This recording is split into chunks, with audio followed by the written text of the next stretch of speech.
Welcome, everyone, to another episode of Excellent News. We're starting a little bit early today because we have a lot. A lot of stuff popped up over the past week, plus we got a pretty interesting topic for today. So let's get right into it with intros. Why don't you start us off? Hey, I'm Alan. You can find me here on YouTube at Werewolf Finder for my toy reviews and Werewolf Finder Gaming for my game reviews. Awesome. I'm keeping anything you got? Oh, anything I got? I got to kind of keep it short. I made up for things. So I got my Cronus Prime. I forgot his name. The book one. Alpha Trion? I got Alpha Trion. Like, why did they give him the gimmick of like, oh, he can hold his badge like he can on the show? And I'm like,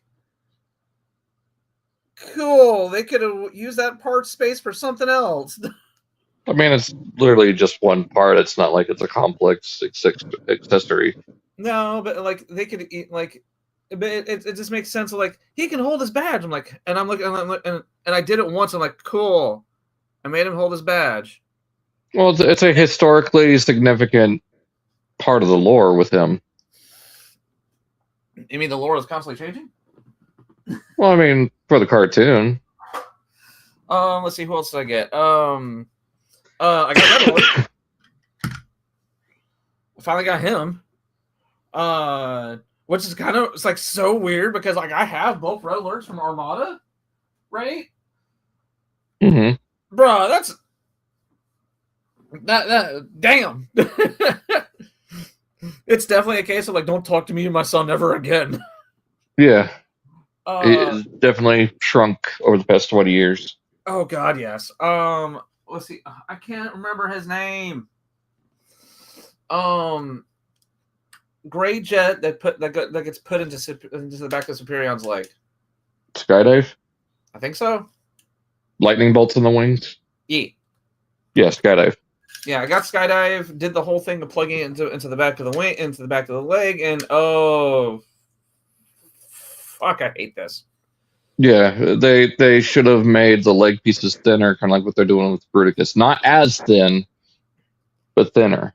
But what was because they stick off way too far. Yeah, I think it's the other way around, where they realize what they did, and the Bruticus is them learning their lesson from this.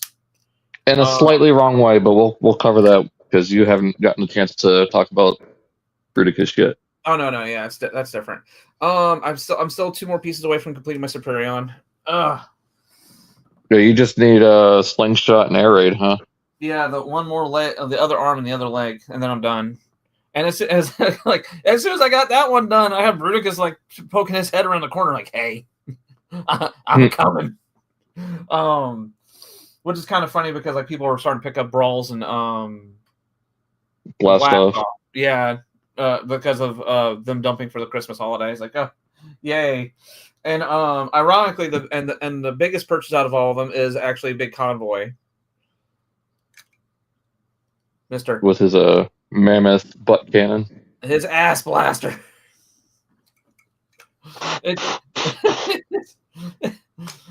It doesn't help that the tail doesn't fold up anywhere, so you're reminded that that this part he is literally.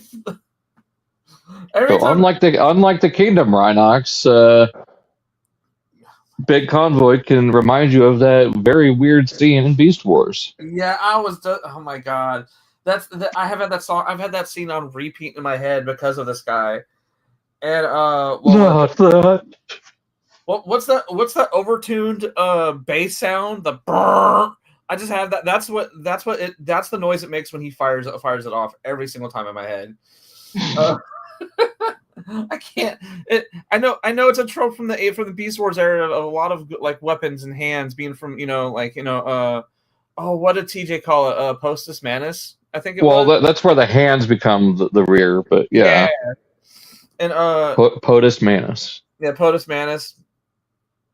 And I haven't really had a chance to really deep dive into him yet.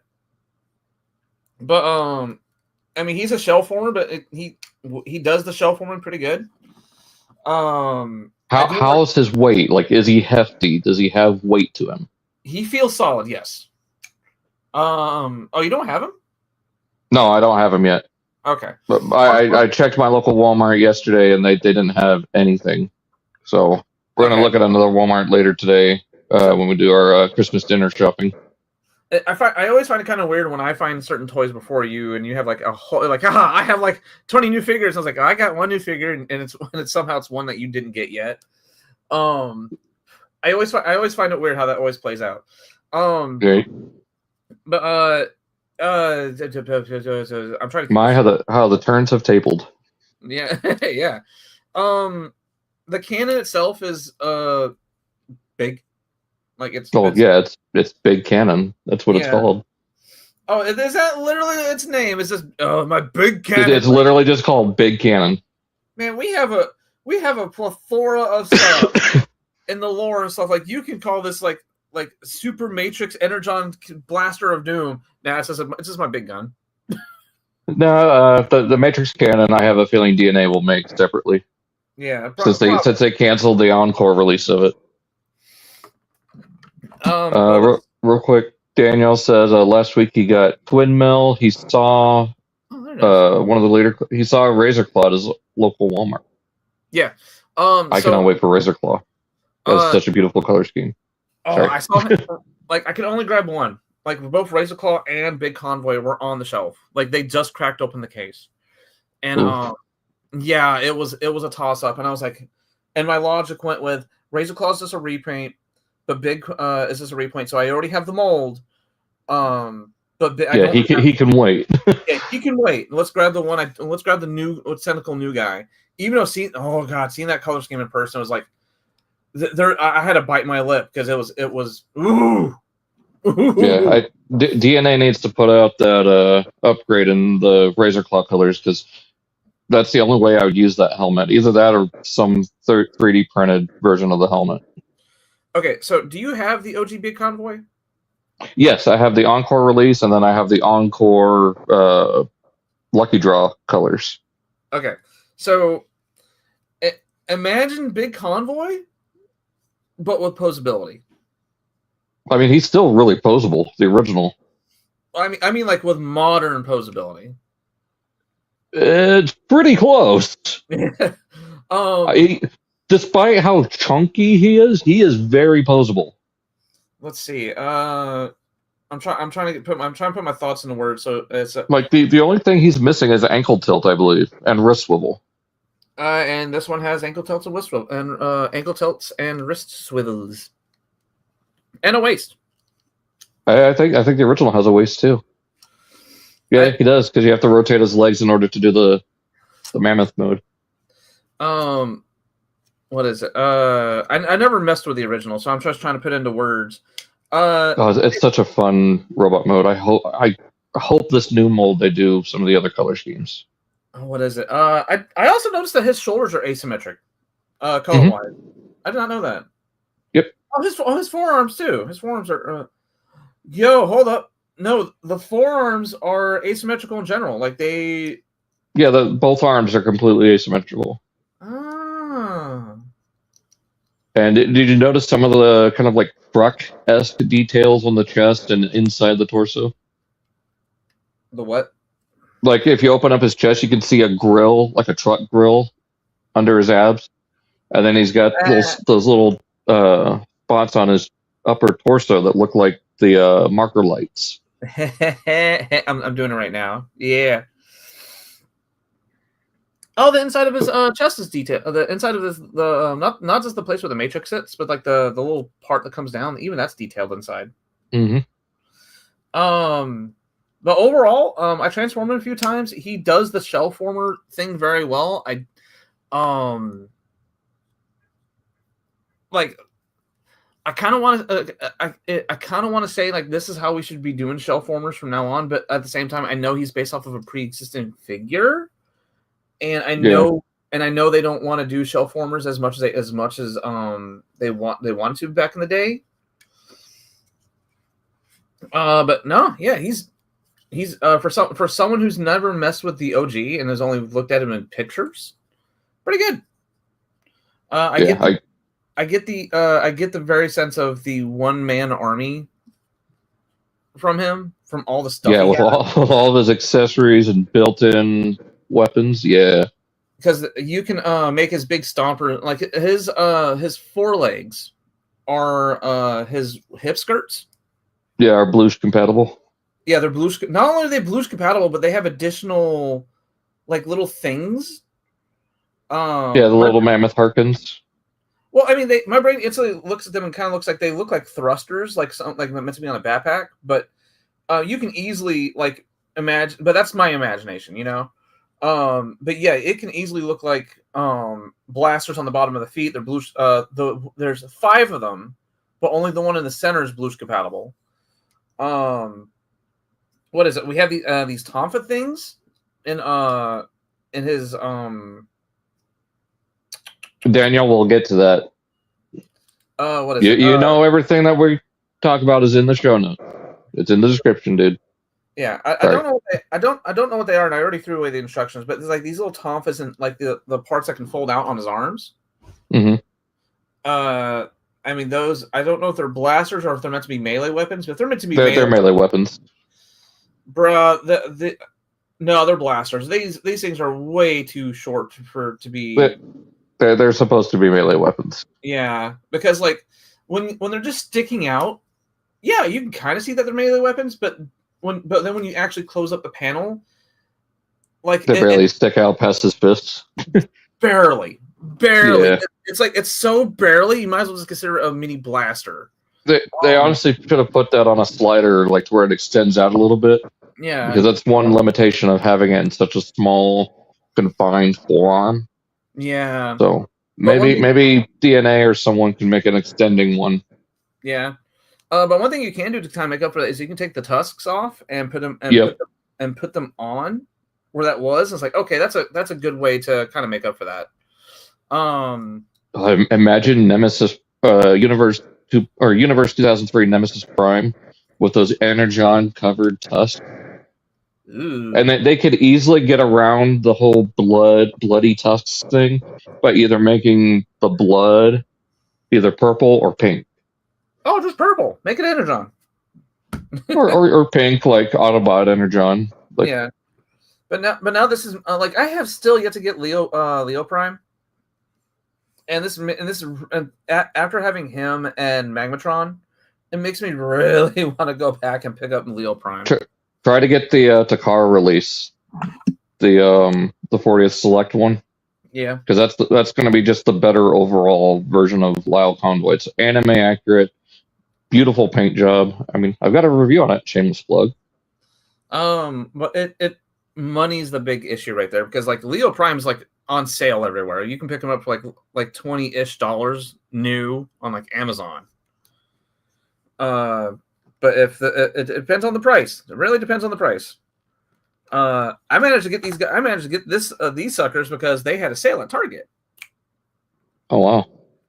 Yeah, they had a thing going on where it was if you buy $100 worth of figures, you got $25 off.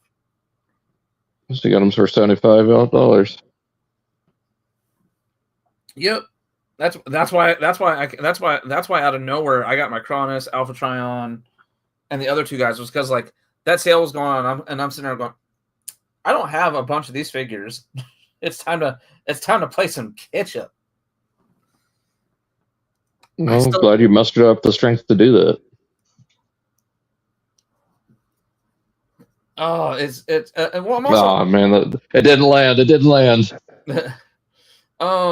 What is it? It's what is it? It's also because like I'm finally financially recovered from October, so I was able to just drop $100 like that out of nowhere. You're feeling a little bit like Tiger King there for a second, huh? Huh? Tiger King, I'll never financially recover from this. I never watched it. I've watched a couple episodes and I never finished. Oh no, I did financially recover, and now I'm kind of looking at flipping Onyx Prime and Megatron. It's like,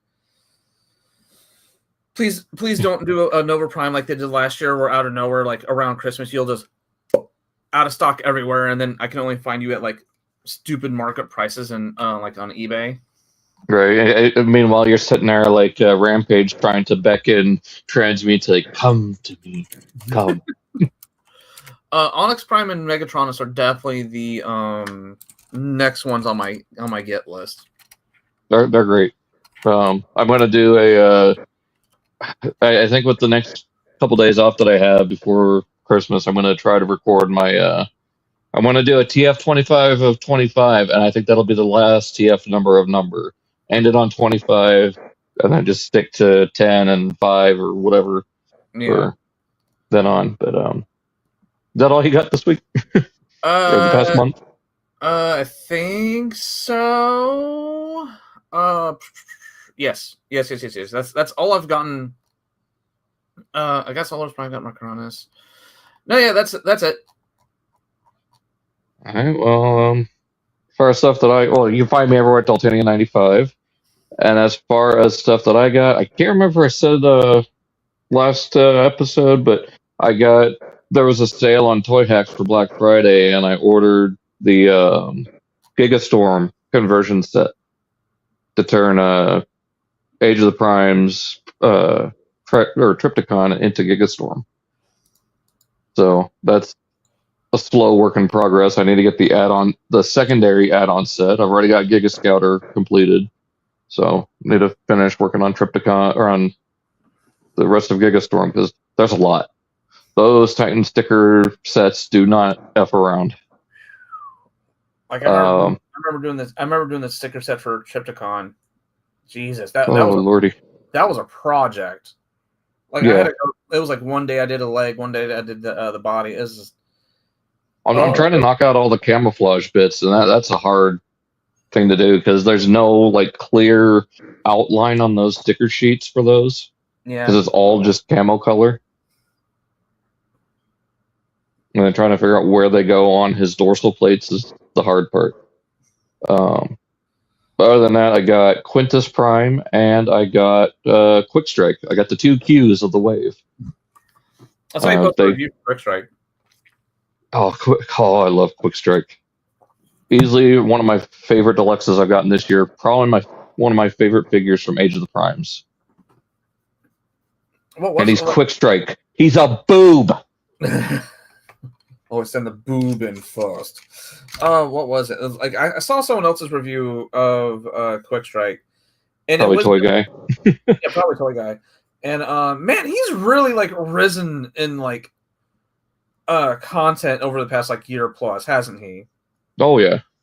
I mean, he's not really doing anything different. He's making he's making his reviews.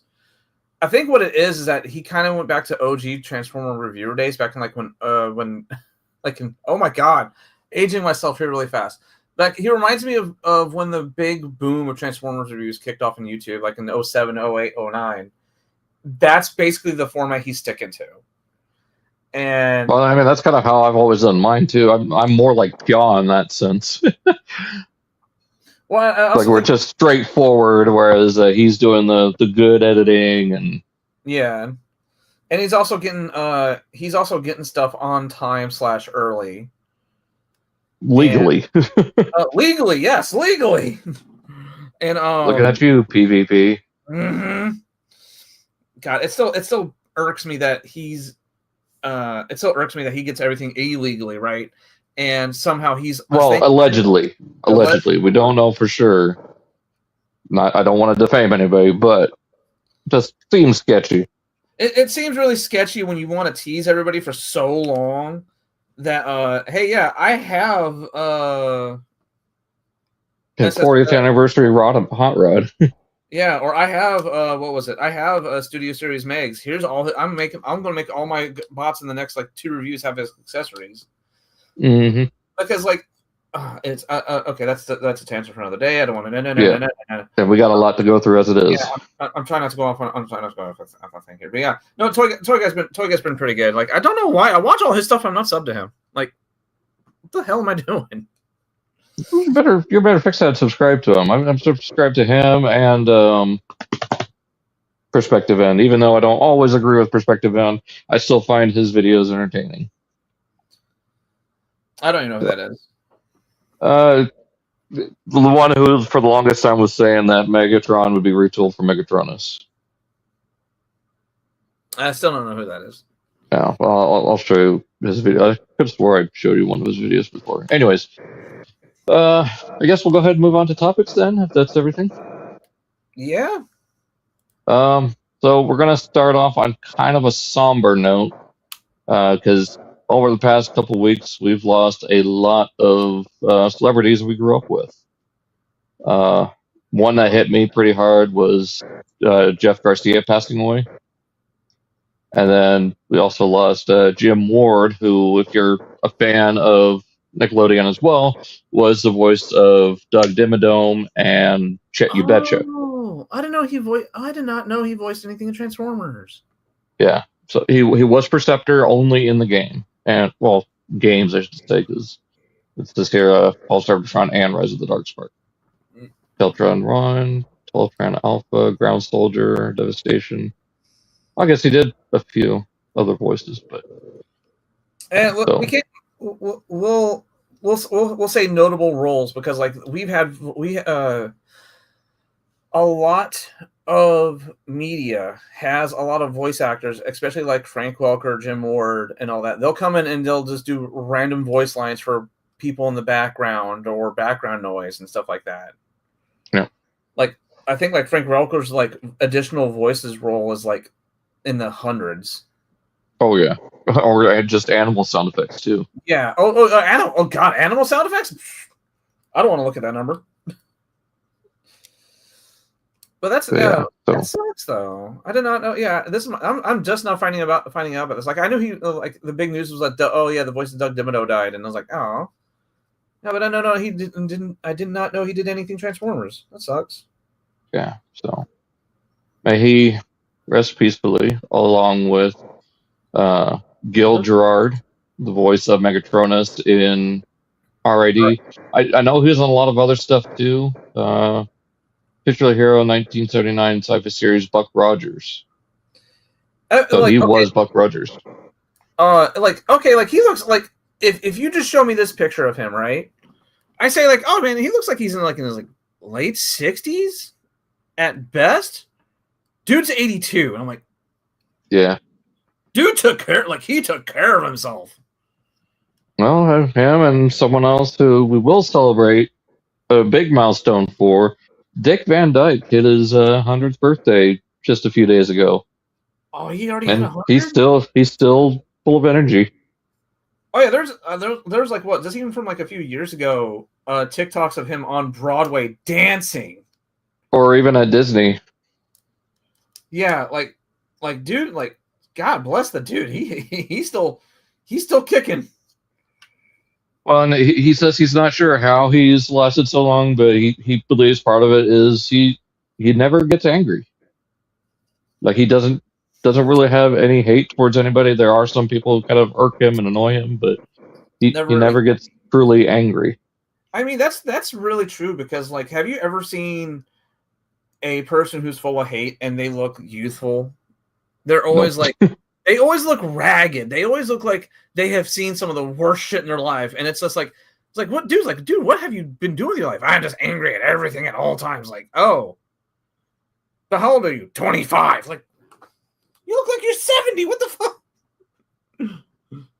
fuck? I think we all know at least one person in our lives that is like that. They're like in their 30s. Yeah, they're in their 30s, but they're one of those that are just constantly angry at everything. And they look like 20 years older. But yet we have people who like don't ever age, and they only get angry like maybe like once or twice a year, you know? Mm-hmm.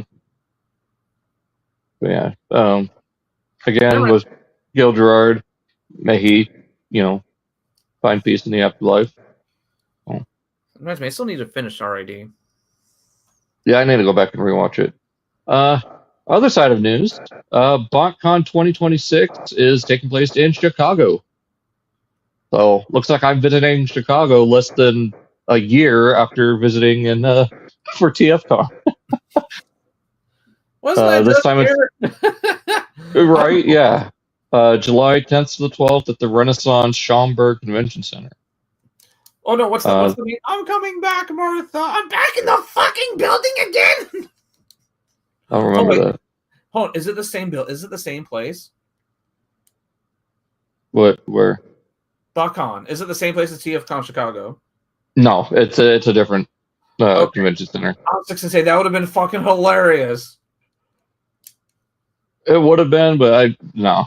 It's the Renaissance Schaumburg. It's not too far from O'Hare, so a friend of mine actually was looking at rooms, and he's got points, so we're going to stay at the neighboring hotel, and it'll be $180 cheaper per night because he's able to get it for free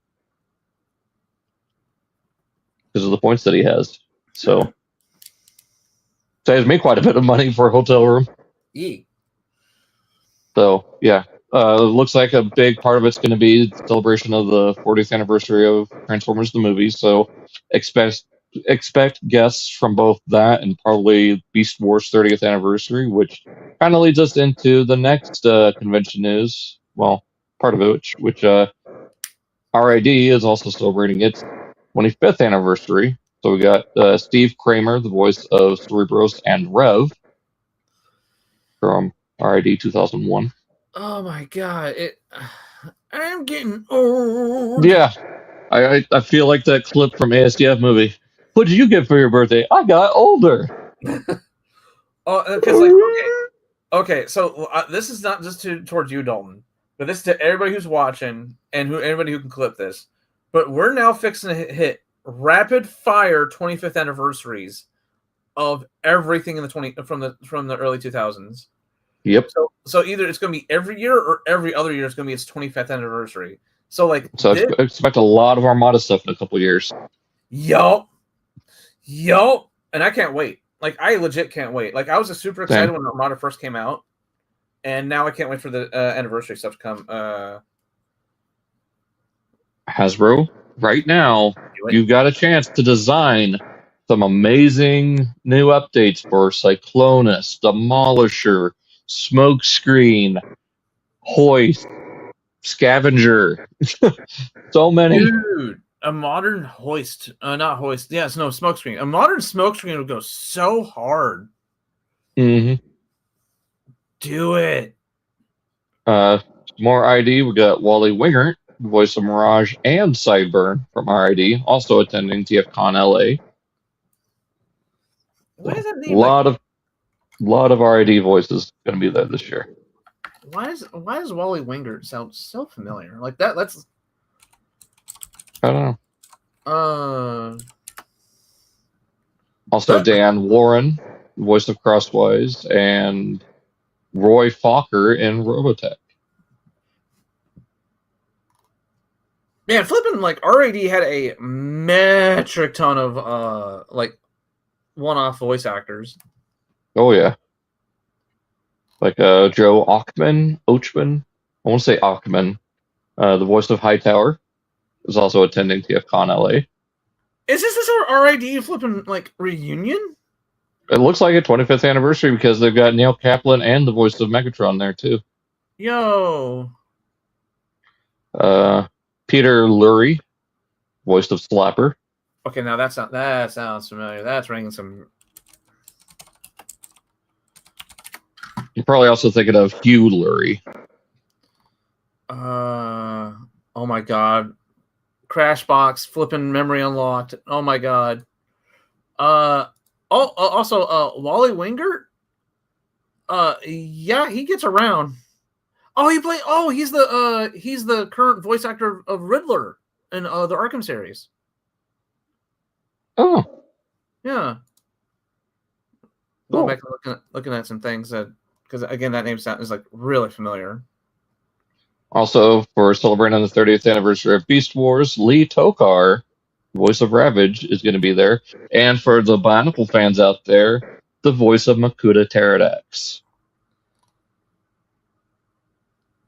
So, if you want, you can go get your Bionicle Mask of Light DVD signed by Lee Tockar. And then I think this might be the last one. Yeah, Ian James Corlett, the voice of the boy, Cheetor, is going to be attending as well. God bless it. Yeah, it's a Beast Wars and RAD anniversary year. I just looked at where this TFCon's being held at. It's like, no wonder they got so many people. It's in LA. Yeah. Like, no wonder they got so many people, because then they can just go, hey, you guys want to attend the con? And if it's in their if it's in their backyard. A lot of these actors are from Canada, like Ian, Lee, David Kay, Gary Chalk. They're all from Canada. Yeah, but what I'm saying though is that LA is still a major hub, so it's really easy for them to fly into, you know. Yeah, well, it's at the Burbank Airport Convention Center, so yeah. So there's that. We'll get into the Blokees stuff. We'll switch over to the slideshow because there's some stuff that popped up that hasn't popped up on TFW. We'll start with the Dinobot Desertion box set of Blokees. And I believe these are, I can't remember. Yeah, these are the Defender series, I think. Or it's a mix of Defender and Galaxy. The Grimlock with his, like these are all more metallic, so. They all look really good. Yeah. Now, I don't know if this is just a Asian exclusive or if it's going to be available in the US or not. So, it's up in the air. But yeah, there's the Defender Prime. Little Defender Wheeljack. Starscream. Yeah, just a neat little box set. Oh, it's Skywarp. Okay, well, my bad.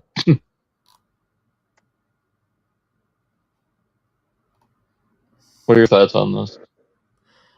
I mean, it looks like they're just like recolors of their already existing Dinobot molds, but the coloring's good.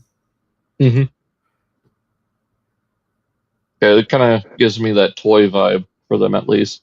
The other three bots in it gives me like Golden Lagoon-ish vibes, not quite.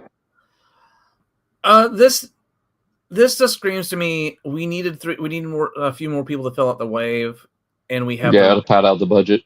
Yeah, like, do they look cool? Yeah. Are they skippable in the long run? Yeah. Will we need if I could get one? Yeah. Well, it's I think it's just a sold as is box set. Like, I don't think these are sold individually. Yeah, they're all part of a.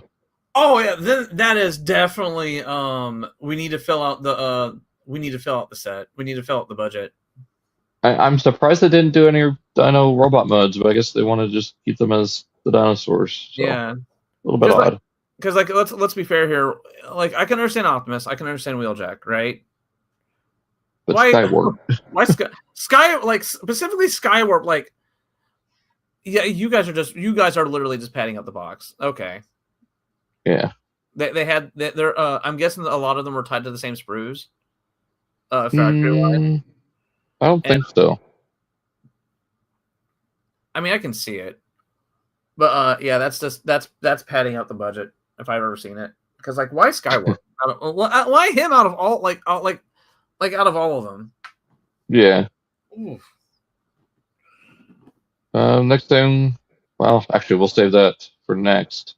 We'll get into the slideshow because these are things that are popping up from China and some other hand sources. China. Wrong button. This button. That's one thing. That is one thing I will give Trump. He gave us some really good sound bites. Bing, bing, bing, bing bong.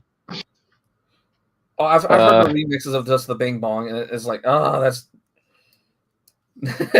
So this is our next set for Galaxy Edition. So these are the larger, like $5 figures that you can get at Walmart.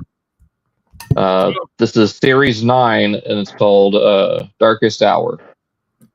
Hi, big boy in the back. Hello. Uh-huh. How we doing? So, a lot of people are pointing out that much like the Defender Edition is doing the combiners, we might get a large-scale Unicron from this, starting with the planet mode and the separate head. Yeah, but. So, Our actors were played for characters from Power Rangers because they were owned by Saban. I mean, makes sense because I think Saban helped make Robots in Disguise, right? I think so. And Disney has the rights to Transformers RID 2001 right now. I think they absorbed Saban or bought the license from Saban. I can't remember how that went, but I know Hasbro has the rights to Transformers RID. I still don't know why Saban hasn't let go of the license rights of Robots in Disguise, so Hasbro can have. Well, that was because that was like early 2000s, and Transformers was like in a very weird doldrum. And because like wasn't Car Robots like wasn't that a Transformers that wasn't a Transformers in name for a while? Like it was just called Car Robots. It was Transformers. It was one of the first ones that was imported from Japan as far as the series. That's right. Because it was yeah. It started off as Transformers Car Robots or Super Robot Lifeform Car Robots, whatever the title is. That's way too long to fit on a box. But speaking of boxes, on this packaging for Darkest Hour, we get a much better version of G1 Megatron than the first release of Blokees. We get Skyfire, Springer, our first version of G1 Arcee in this style. We get Mirage, Thrust, Bombshell with the insect mode version of Kickback, and Trypticon. And Unicron in planet mode. Give me the ball. Give me the ball. Give me the ball. Yeah. I can't wait. And then there's the Megatron right there. So it looks so good. I'm glad they're adding the thigh swivels now. Yeah. That reminds me, I need to track down a flipping Cybertron Unicron. Oh, I would love to get that mold. Oh, the deluxe one? Yeah. Oh, huh. I thought you were talking about the actual planet mode one. Well, I got the OG Armada Unicron. Then I have the big one, and I kind of want to get at least like one of every mold, like the Armada Unicron, the Cybertron, the tank mode. As much as I hate it, get the Prime Unicron to some Micron. Yeah. Just so I can say I have it. Trust me, I don't want to go all completionist because there's like 2-3 versions of that Unicron mold from Armada that are like, oh yeah, this one's all green, but it's a lucky draw, and it's like $50,000. Like, I think they reissued the lucky draw one as an encore, if I remember correctly. Yes, no, it was a slight reissue. They did change a good thing. They did the thing of, they did the thing that Japan usually does, where they kept the lucky draw pure by itself, and the encore does have that same coloring, but it's not exactly the same. Yeah, isn't it all opaque instead of being clear? Yes. Which hey, yeah, because I know they made changes to the big convoy, which if you're doing a lucky draw and then you go to release it again a different way, please make some major changes to it. Yeah. And that's the way they did it. So I'm glad they went about it that way. Yeah. We got Defender Edition, Beast Wars Megatron. I like how he has a thing in the mouth for blast effect. Mm-hmm. Last episode, I showed off the Dino mode. Now we got Robot mode, as well as the packaging for the next box. And it looks like it's going to complete Bruticus. So in this, you get Perceptor, Cheetor, Primal and Beast mode, Primal and Robot mode with 2 different variants that you could get. Snarl and Dino mode. 3 different possibilities for Megatron. I don't know what version of Ironhide that is. It might be one of the Omnibot. I don't know. Or it might be a DCS drone. I see Bruticus, right? Mm-hmm. I know we have Devi. Where's our next do we have any Autobots yet? No Autobot Combiner members yet. Unless they're they're doing Volcanicus, I think. because someone found a way to turn the Grimlock into the chest. I'll take it. I know. I'd rather Defensor or Superion. Computron. Computron would be great. Computron needs more love. Shatterglass or Rodimus Unicronus. Vortex and Blastoff, and then Beast Mode Megatron. Kind of see close-up images here. And Ultra Magnus. That's part of it. Yeah, Ultra Magnus. So, yeah, I'm definitely going to get this box at the very least. I need to get the previous one because I'm jonesing for a Bruticus. any Bruticus I can get at a fairly reasonable price. I mean, don't we have a mainline one coming down? Oh, I know, but I said any Bruticus, and I will take any Bruticus. Okay, so you're foaming at the mouth as Bruticus like I do with Computron. Pretty much. Okay, gotcha. I understand now. Next thing we got for Blokees is the Action Edition Tarn. And boy, oh boy, am I pre-ordering this or just ordering this as soon as it's in stock on Blokees US website. You know what's a downside about being a collector? We eventually, the downside about being a collector is that we all eventually run into that one thing that all collectors will do at one certain point. And that is? Where am I going to put this? Oh, I'm always doing that. Like, where am I going to put this? Where am I going to put that? Trust me, like that was the big question, pun slightly intended, when Unicron, when Haslab Unicron came out. People were like, when they actually started getting the in-hand versions of that, people were like, I have to redesign my whole collecting area around this dude because he's so big. Mm-hmm. Look how good this thing looks.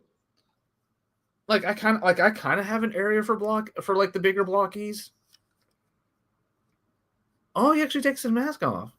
Mm-hmm. Oh, the paint and everything on this guy is amazing. Yeah. You know what's hilarious? And apparently he comes with the little 90s cell phone that he calls Shockwave with. Because apparently he calls a hit on somebody with the Shockwave. You know what I find kind of funny? Not even 5 years ago, we were complaining about the Red series. Oh, it's Transformers. They don't transform. We don't want this.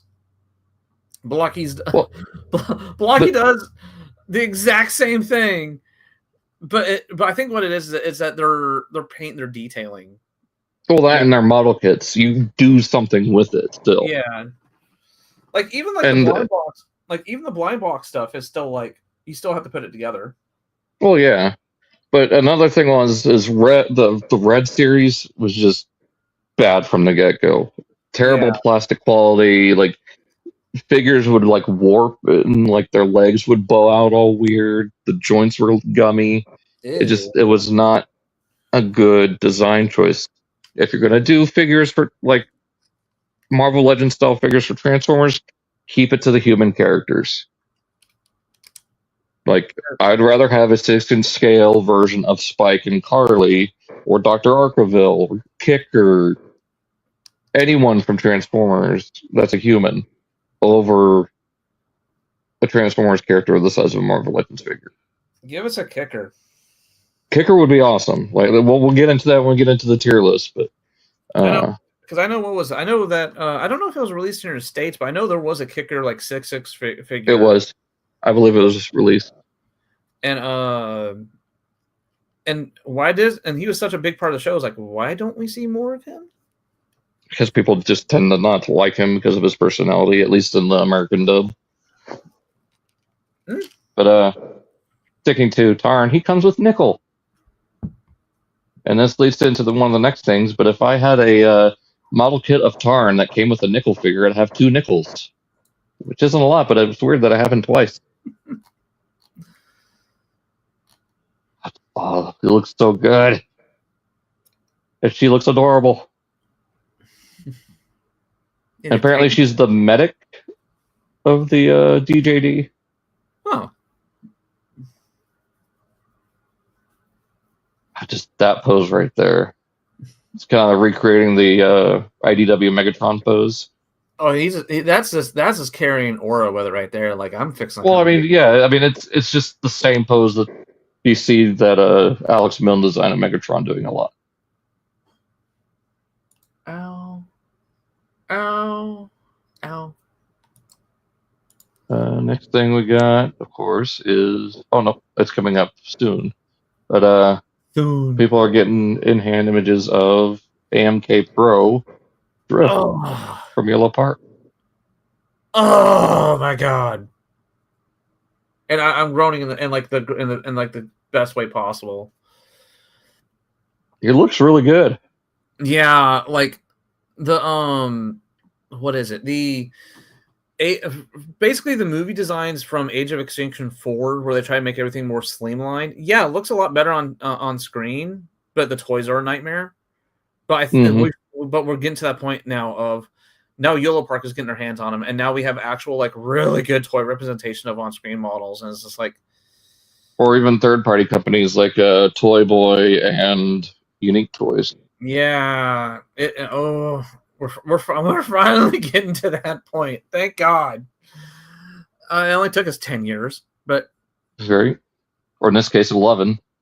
Yeah, he looks good. The way his armor moves with the joint.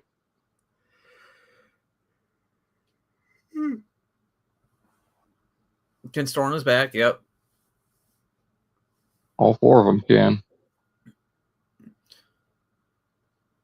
I don't think he ever used the small ones. I think he did briefly. Like very fast. Like so fast we have to question it. Like, did he? Yeah. I mean, it's like he did. Oh, that's how you change out the battery. Okay. Yep. I'm like, how can why he never took off the helmet?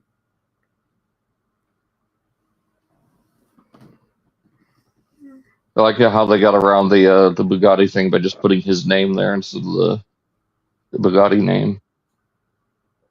I think that's the ingenious thing that Hasbro negotiated with the other car dealerships later down the road, was that it's not they have the designs licensed out, it's just the name. So as long as they get rid of the name and the logos, they're fine. Yeah, or make slight alterations, like in the case of Dino. Yeah. It's like just enough to recognize the car model, but enough for to keep the Lamborghini lawyers that, you know, like it's not technically the thing we did from back in the day. Yeah. Another version of Tarn, of course, by Yolopark.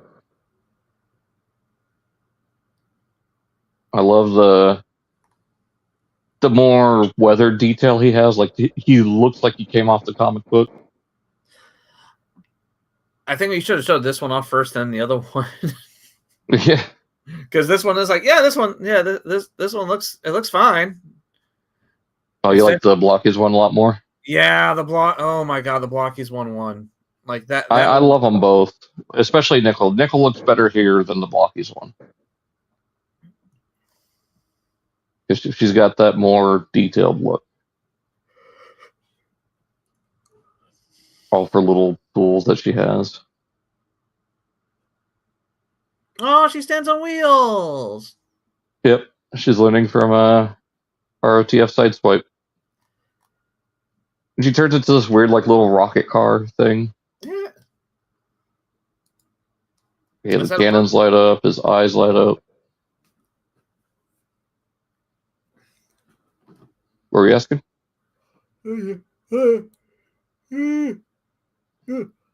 No, it's something I was always saying. Like, wheel feet can make sense on an actual living being because they constantly shift their weight around. But like on a toy, it's like, yeah.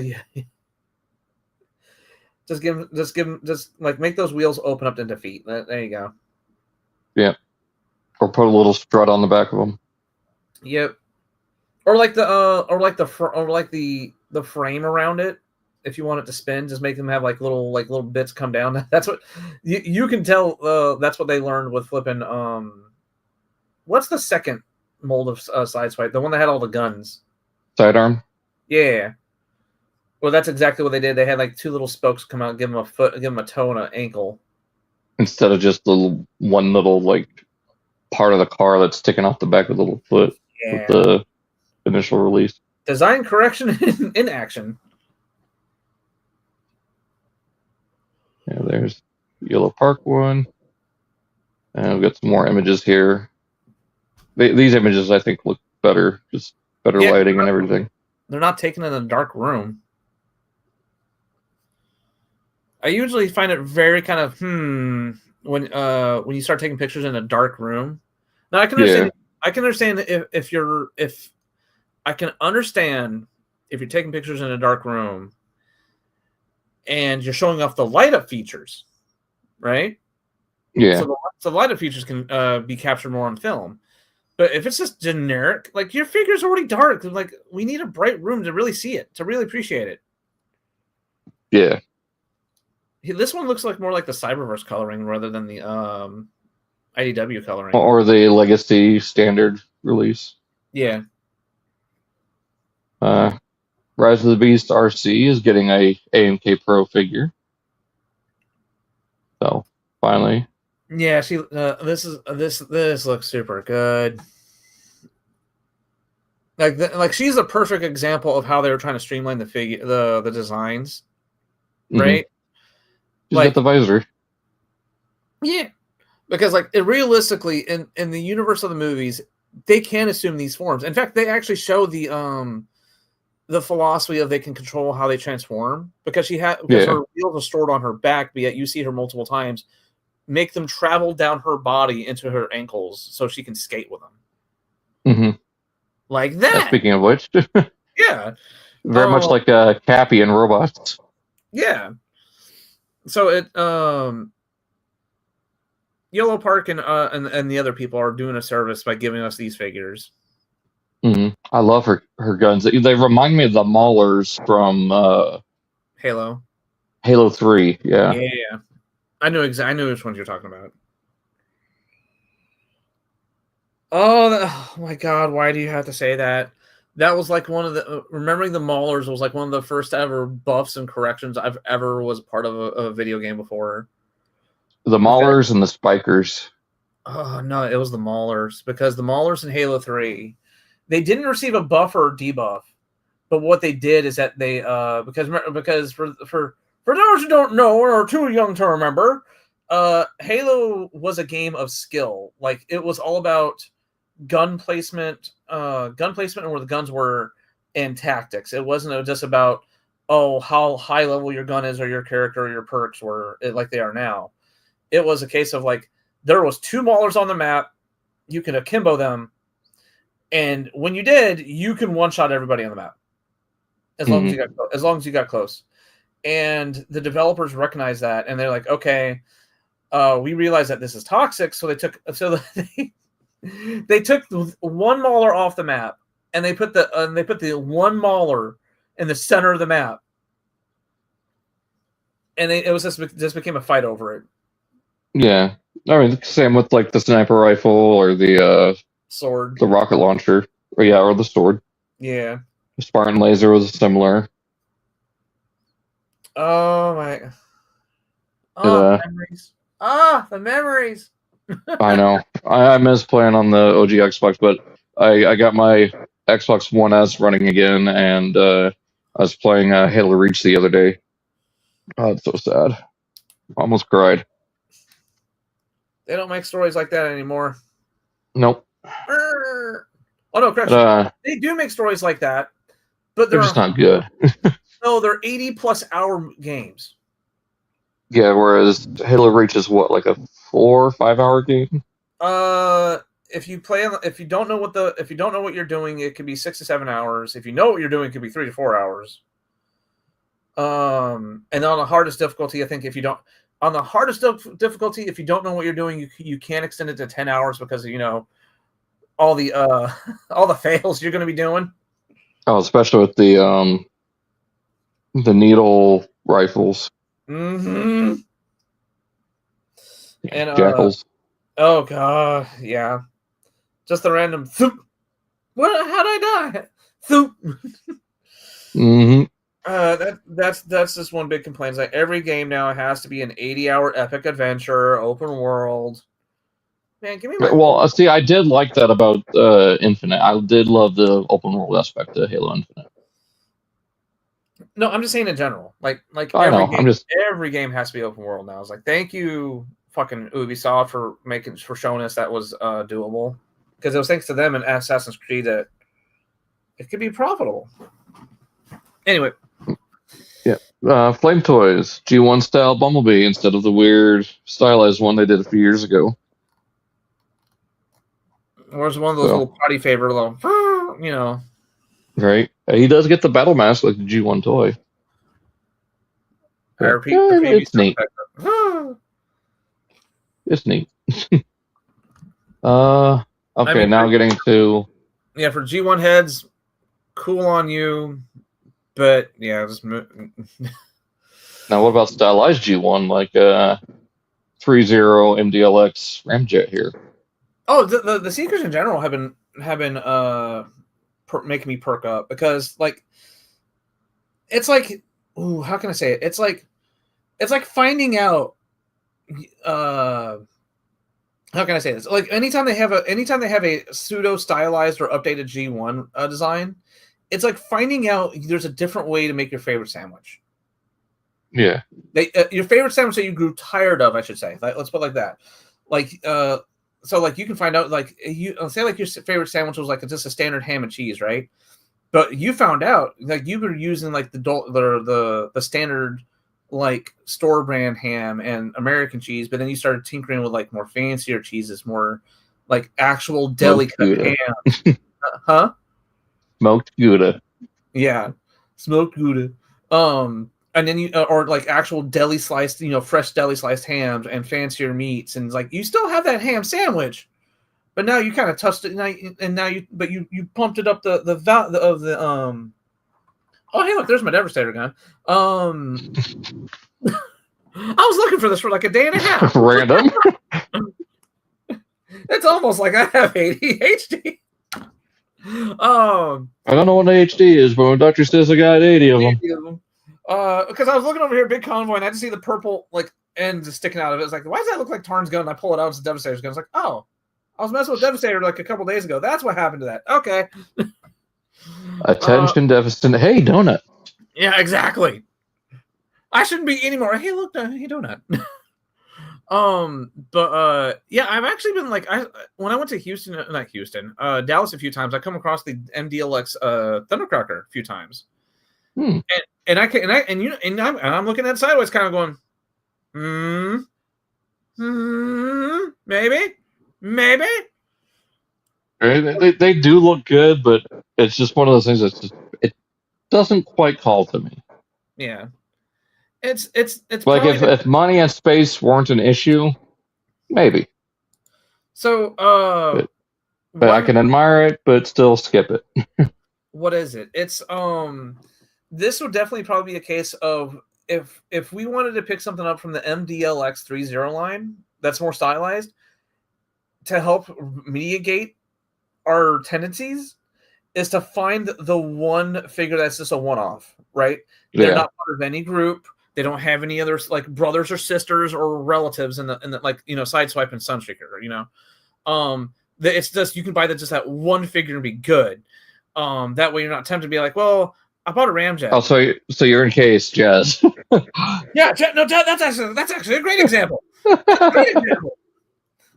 Because you don't want to fall down the pit of like, well, I want this Ramjet. Well, I got Ramjet. Now I need to get Thrust and Dirge and since I already got those, we might as well go ahead and get the rest of the season. Yeah, the whole well, he needs a friend. I don't want to be lonely. Yeah, it's like, and at that rate, you are falling down that rabbit hole of like you're just collecting the whole line at that point. But yeah, but just like Jazz is a great example of like you can just buy him and be done. Buy your favorite character that's not part of a group and you be good. Yeah, there's wasn't there a Halo weapon influence in Transformers 1 with Sentinel Prime's troops in the Wait, what? I don't know. Yeah, wasn't there a Halo weapon influence in the Transformers? Those rifles kind of look like the assault rifle, but not really. The only figure that I can think of that has anything from Halo is Kingdom Huffer. Yeah. Because he straight up comes with a Spartan laser. Yeah. I think what it is that after a certain point, us old heads, oh my god, we have to remember that Halo has been out for 20 years. About 25 years actually. It came out in 2000. Oh no, I'm talking Halo 3. Oh. Halo 3 is knocking on the door 20. It's gonna be 19 years old next year. Yup. But what I'm saying, what I'm trying to say though is that Halo's been around for so long that the designs are now you can basically trace a lot of modern day sci-fi weapon influence to Halo because it has now been in the design mind space for so long. Mm-hmm. That when people it's now the other way around. Like it's now what I'm deeming the John Carter situation, where we've seen so many designs that are Halo influenced that when we go see where the source originated from, we're like, oh, those look like the other weapons. Kind of like, because John Carter of Mars was the influence of the think like Avatar. Yeah. That story. Well, Avatar Blue Kitties, blue alien people. Yeah. The Na'vi. Yeah, the Na'vi. The story of John Carter was basically that, but that novel came out like in the 1920s, and it originated a lot, and I mean a lot of that story trope. So when John Carter of Mars, when John Carter the movie actually was made, a lot of people were saying like, well, it's too much like this, it's too much like that, when they don't realize that the book actually spawned that trope, that story type. It just became full circle that it started that trope, and it was mimicked for the trope, but people didn't know it was the beginning of the trope. And we're seeing that with a lot of sci-fi influence now these days. That a lot of stuff from the 90s and 2000s have influenced things. Yeah. Blech. And speaking of getting like one-off characters, I am more tempted to get this than I am the Seekers. This is again a 3.0 MDLX Shockwave for all the stuff he comes with. Oh, please tell me. Please tell me. He looks beautiful. If that backpack can like, is it just a backpack? I think it can come off. Okay. But no, yeah, okay. I think, Shockwave is another good example of like, yeah, just get him. He's good. Well, what about the backpack though? Oh, the way it was laying on the ground in front of him kind of made it look like a drone. Well, I am forever in the canon mindset that Shockwave has a remote control drone that can attach and detach from him. Mm-hmm. It just makes too much logical sense in my brain. It looks like a version of him. You can have the translucent hands, kind of like the G1 toy. So that's neat. You know the do you see what I'm saying there though? Yeah. Yeah, his backpack looks like a drone. Unfortunately not. No. Unfortunately, it's not a drone. I know, but it looks like one though. Time to get into enhanced stuff. People are getting their hands on Freakwency and 8 tracks. I still need to watch this the first part of this 5th season. I was just gonna say you got to catch up, dude, because part 2 comes out on Friday. Well, we're probably waiting until it's complete. That way we can binge it. You be careful, dude, because like every single episode in part 2 and the last 2 episodes of part 1 are like hour and a half plus. They're basically movie length.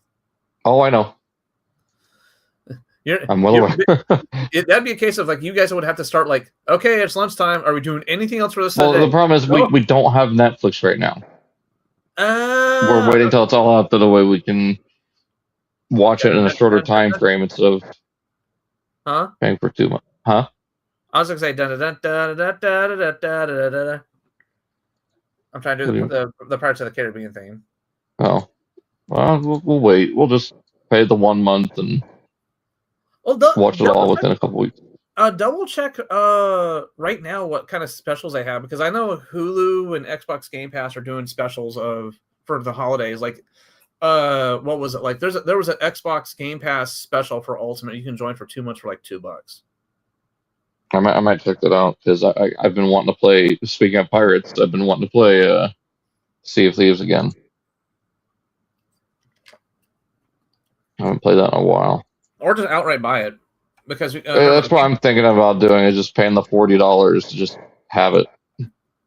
Because what was it? Because remember, Game Pass Ultimate jumped up to $30, and that's a bit pricey. The frequency looks good. I passed. There's no real interest in it.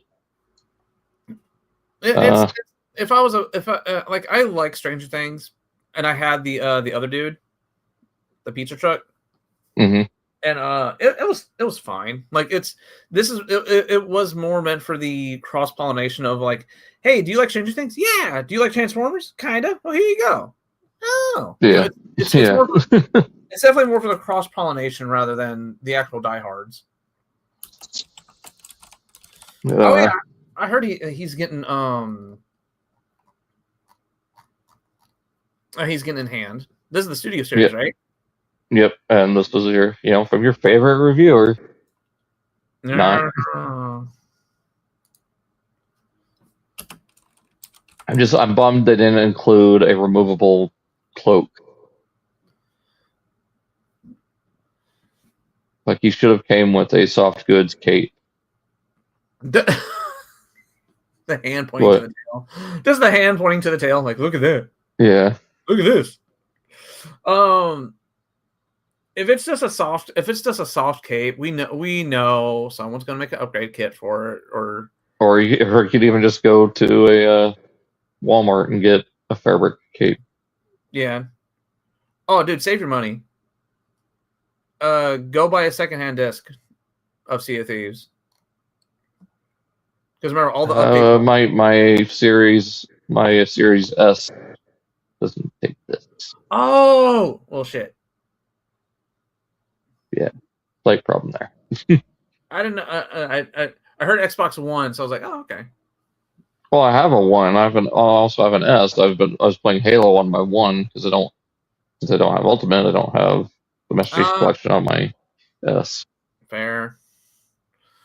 But yeah, he's doing the standard beast thing of just crouching.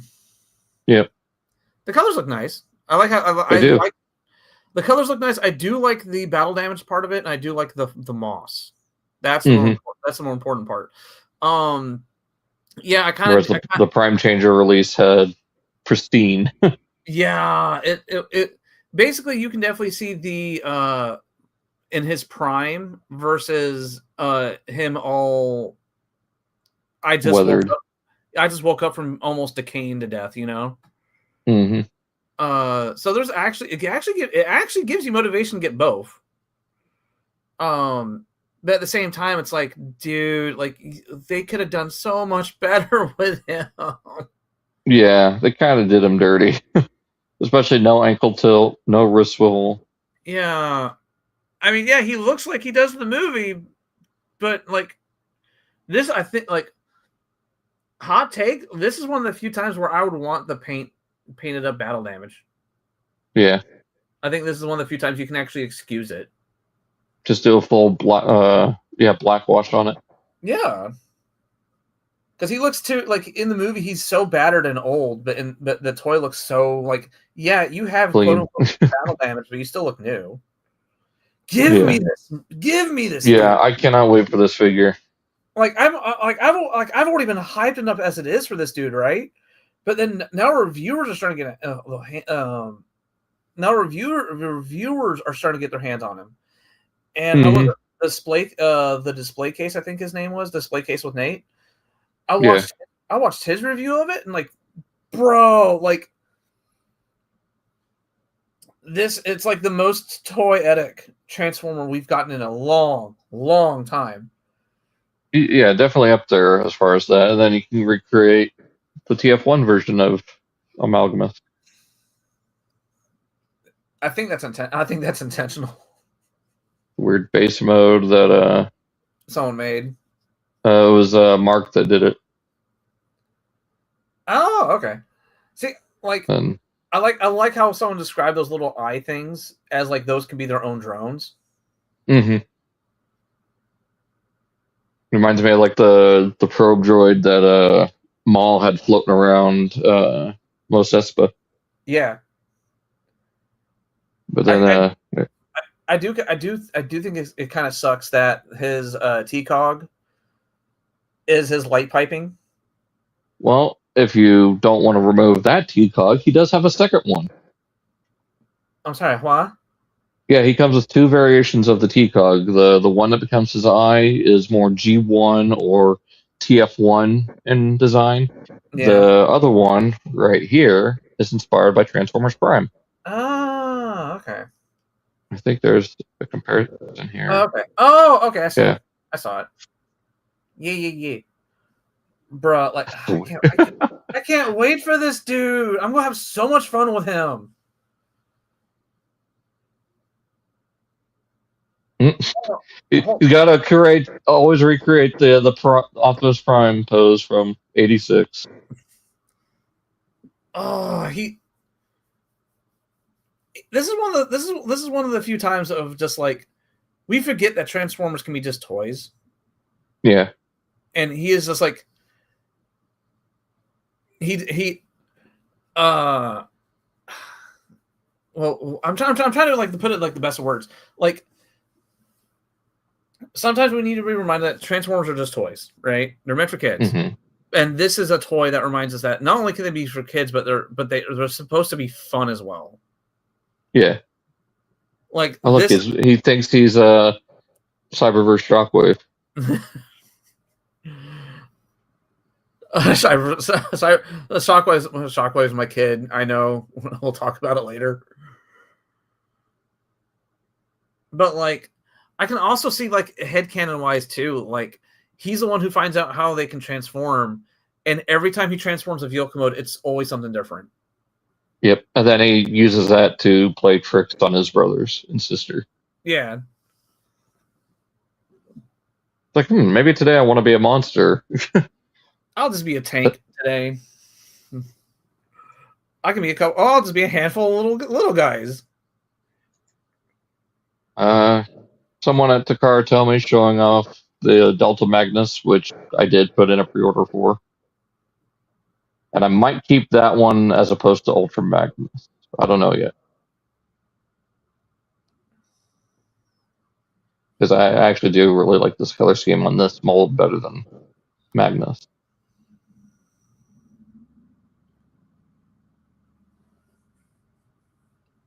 So, showing how the connection works. I'm paying close attention. Yeah, I can't wait for this. There is actually a video on TFW. So these are just screenshots from that video. Yeah. Yeah. I'm excited for this. All right, so now we get into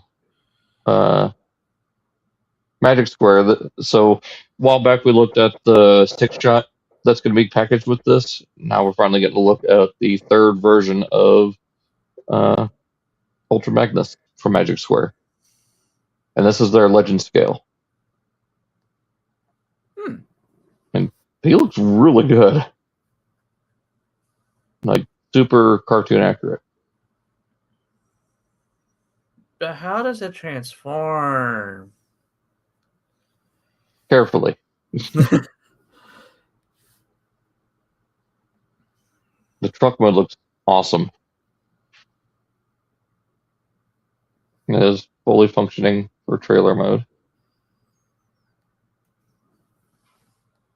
And I believe it can separate from the... we just thought we could separate from the trailer.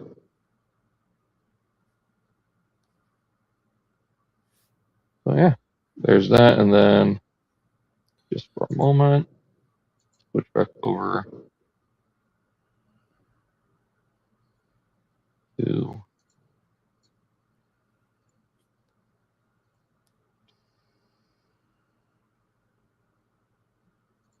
show everything that comes in the set. So you get Magnus with his chrome style blaster, or like toyetic one, and then two toon blasters, a couple of open hands, and a different expression. Six shot comes with his two blasters and his two swords. So I'm very tempted to get this set whenever it comes out. I would love for a generation scale six shot. Come on, Hasbro. We know you're capable of doing it. Let's just have it already.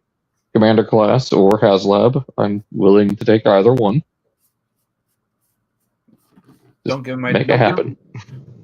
Don't give them ideas because they're like HasLab. You say, okay, here's another set. Now that they're doing releases of repaints for HasLab, they can easily do the HasLab of six shot, repaint it, and make it as a made-to-order version of Great Shot.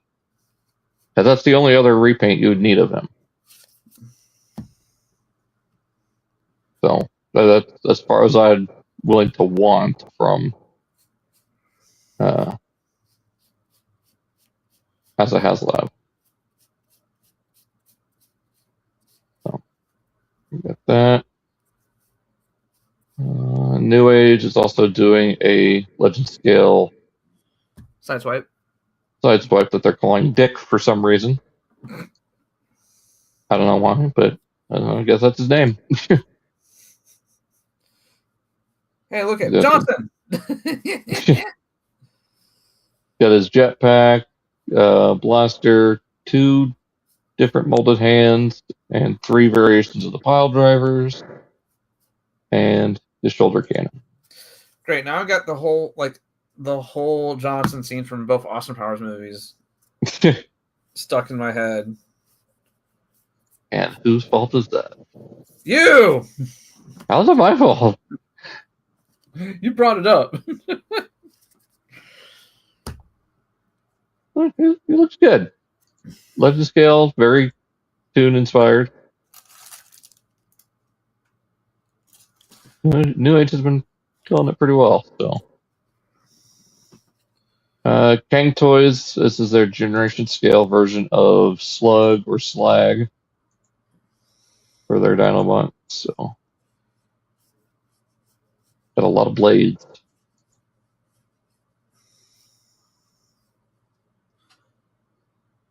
Look at that Triceratops. I was going to say, what the hell's all this stuff on the back? Oh, okay, it's making the face shield thing. The frill, yeah. Or crust, yeah, crust. And there he is as an arm. And there's Snarl, Swoop, and Sludge, or I don't know which one's which. Yeah, Sludge, because he has a long neck right here. And then there's the Grimlock that we looked at a couple weeks ago. Yeah. I think we'll get... Yeah, we'll do DNA, and then we'll do the rest of the third party before we get into the Hasbro stuff. DNA is doing a minor upgrade, but they're big pieces for Star Optimus, and the biggest, the most prevalent one. Okay, well, I guess we'll start with these. Get a chrome head crest as well as LED eyes. The LED eyes, I definitely might do. Yeah. New shoulder cannons and new articulated hands, which are a nice addition, but the real nice addition is the Star Saber that I believe you can incorporate the Zodiac into. Ooh. And it is very Prime line continuity inspired. Oh, def. Just in design, so. Yeah. Yeah, the new shoulder cannons can aim up and down, of course, rotate just like the original. Everything still works with the vehicle mode. I don't know where it stores the sword at? I mean, the dude's a lot of empty space, so Yeah. Big empty space. You get fillers for Hot Rod. You can fill in those forearms and the thighs.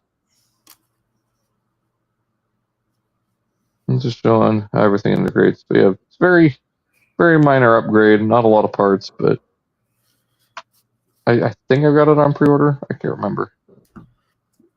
One I did pre-order as soon as I saw that it was back in stock for pre-order was for the 86 Megatron. There was no way I was gonna miss getting this upgrade because it's got almost everything you'd want. So you get the bigger shoulders, which I know that was a point of contention for you, wasn't it? A much better looking fusion cannon, as well as fillers for the shoulders, thighs, and feet. A whole new waist piece. I don't know if I think it's just the back of the waist. Yeah, I think it just plugs in right there into those two slots. So it does have a butt flap. Cannon does incorporate into the tank mode just fine, and you can plug the butt flap into the front of the tank to fill that up. So much more complete looking tank mode. The barrel does extend, just like the MP. I believe the cannon does light up. I can't remember. I get his Energon saber. And of course, 2 different expressions for his face, which I'm glad they did. He needs at least 2 more, though. He needs a smirk and just a regular blank face. But the proportions on the head are a little bit better here. Give me a menacing face. You're right, yeah. Because it's cool to have him have the kind of type of face, but like, come on, like, give me a menacing face, a really good. Is that one menacing right there? Him screaming? No, that's just him having a bad day. Or are you talking like a smirk? Either a slight smirk or just like stoic, just something just static.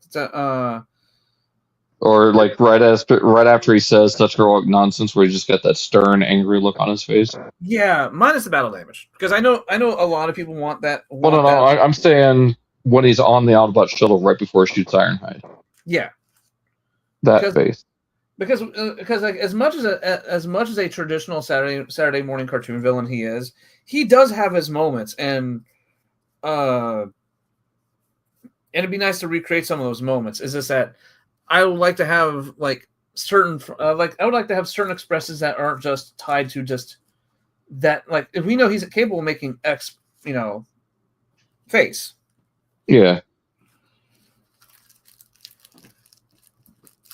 It does have the radio control helmet for the remote, or the clone of Optimus. Of course, the Energon mace, which was desperately missing from the 86 release. Nikita Vector Sigma. And then the chain on the mace moves very much like the MP.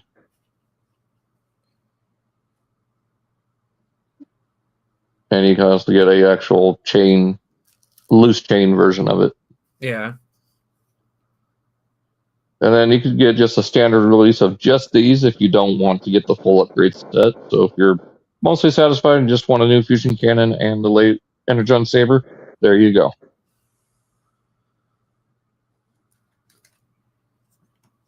There's that. And then there's another upgrade that comes out, which is the gun grip based on the Skybound comic.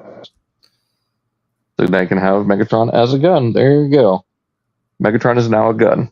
You just happens to also have treads. I still love the fact that the designers had to look into the camera and go, yes, he cannot be a gun because of legal reasons. Stop asking. Right, yeah. And you can kind of recreate the G1 toy turret mode.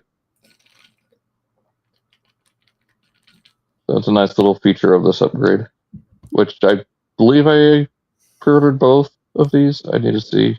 Yeah.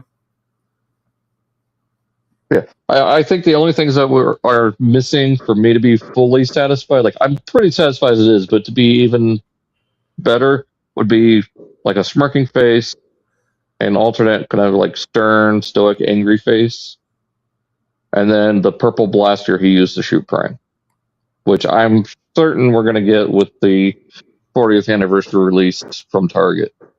Like once, he's going to have that battle damage. Prime's going to have the battle damage. Yeah. So I'm sure. So one thing that we forget is that when it comes to the exclusives, they are given a little bit more budget. Yep. Because that's basically the store telling them, hey, yeah, you can do this, and yeah, say things, say words, I can do it. Me can. Basically when I don't know how it's done behind the scenes, but I do know that when it's a store exclusive, they are given a little bit more of a budget. They can include their paint. They can include more accessories, but that's also because they want to make an exclusive, so it gives you more of an incentive to buy them. Well, not only that, but once the initial release of the figure is out, that main budget is already satisfied. Yeah. So now they have additional budget to make tooling changes or accessory changes, paint changes. Yep. What they thought that could what paint or plastic color could work in real life didn't, and that exclusive gives them a chance to redo it. Like how Studio Series War for Cybertron Megatron. Yep. Is a great example. Like they legit thought the colors were going to work in real life, but once they got it out into production and out into the real world, they realized no, it was much too light for how it was in the video games. And then people were like, "Can we get it darker?" And I'm like, "Okay, cool." Because just to be real, is that you can only do so much in testing in theory before the true test market, or to see if it truly works, is just to put it out there. Yeah. Got Robot Toys. This is their Legend Scale Tarantulas, and he looks really good. I got Tigatron. I've got Burning Primal. I might have to get this. Like, I'd love to get all their Beast Wars releases. I still need to get their MP scale Scorponok. It does have a different visor you could use. I believe it's a reference to something in the show. I can't remember when he changed his visor. You could easily just say it was a scanning visor. Maybe, or maybe something that he was doing inside to snoop around because he is a scheming spider. Yeah. Like, we're rewatching it right now, and we just watched the Trigger Part 1. So just after A-Razor debuted. But, yeah, Spider Mode looks great. Does have the string on his blaster, so you can dangle him from the string. Like you could with the original toy. Yeah. Definitely like the original. New Age has teased some of their Stunticons, so that's something coming very soon. Is a Legend Scale Menosaur. And then we got Dr. Wu. We kind of looked at the Shatterglass Scorponok, but now we're actually getting images of the standard Scorponok. He's so small. Yeah, this is the Micromaster scale. So it comes with a little fast track. Oh, that's so adorable! And I think the cube can fit inside of the 5.2 Toys containers. The Beast Box toy containers. Mm-hmm. Oh, that'd be cool. If not, then maybe the larger ones. Yeah, that'd be really cool. We got a Black Zarek. Has a spear, and then he comes with a mini. Oh, there's the Scorpion mode, of course, with the bigger tail. Little Black Varici. The same thing. Just don't make it flipping gold. Yeah. Okay, We same got thing. a Yeah, same thing about Fort Max colors now. shattered glass. So hopefully we see a Fortress Maximus soon, because that's going to have 4 paint variations between G1, Grand Maximus, Brave Maximus, and then one in Scorponok colors.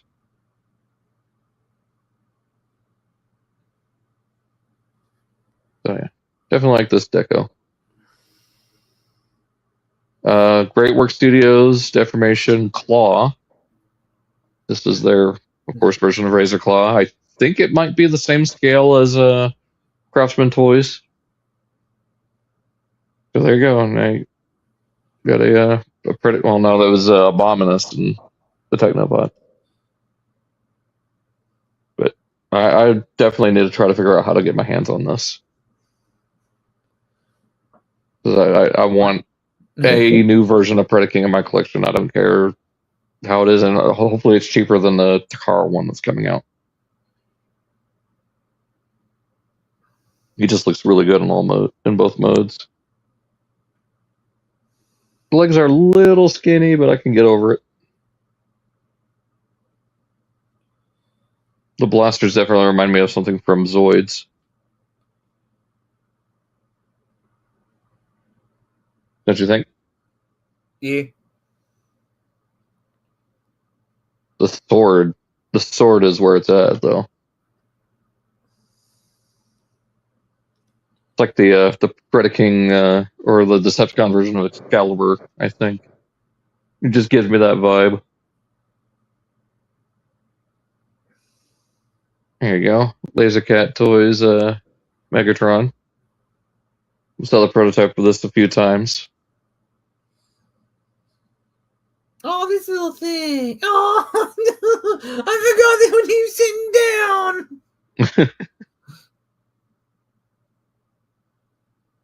down. So tiny, yet so menacing. I'm reminded of Ant-Man and the Wasp, where Hope's like so feisty. Oh, I got. Or no, so cranky. Do you want a juice box and a thing of string cheese? You actually Do you really have that? For a moment, like, wait, you actually have those? Hey, if someone offered me a juice box and some string cheese, I would happily accept. I would take that in a heartbeat. Yeah. Well, it reminds me of this tweet I came across a few weeks ago, where someone had a picture of was it the 4-cheese lasagna hamburger helper with a slice of bread with margarine spread on it. And it says, you worked a 14-hour or a 16-hour day and you come home to this. What do you do? I was like, I'm scarfing it down, because that's a good ass meal right there. I grew up on that. Hell yeah, I'm chowing down. TF Source with another Seeker repaint. They're calling this one Blood Clot, which I think is supposed to be Red Wing, but not too sure. Yay!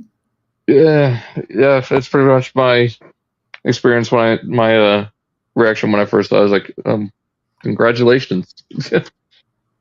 My friend's in there. Congratulations. His first time on his own. Once again, congratulations. It's like another Seeker repaint. Yeah, yay.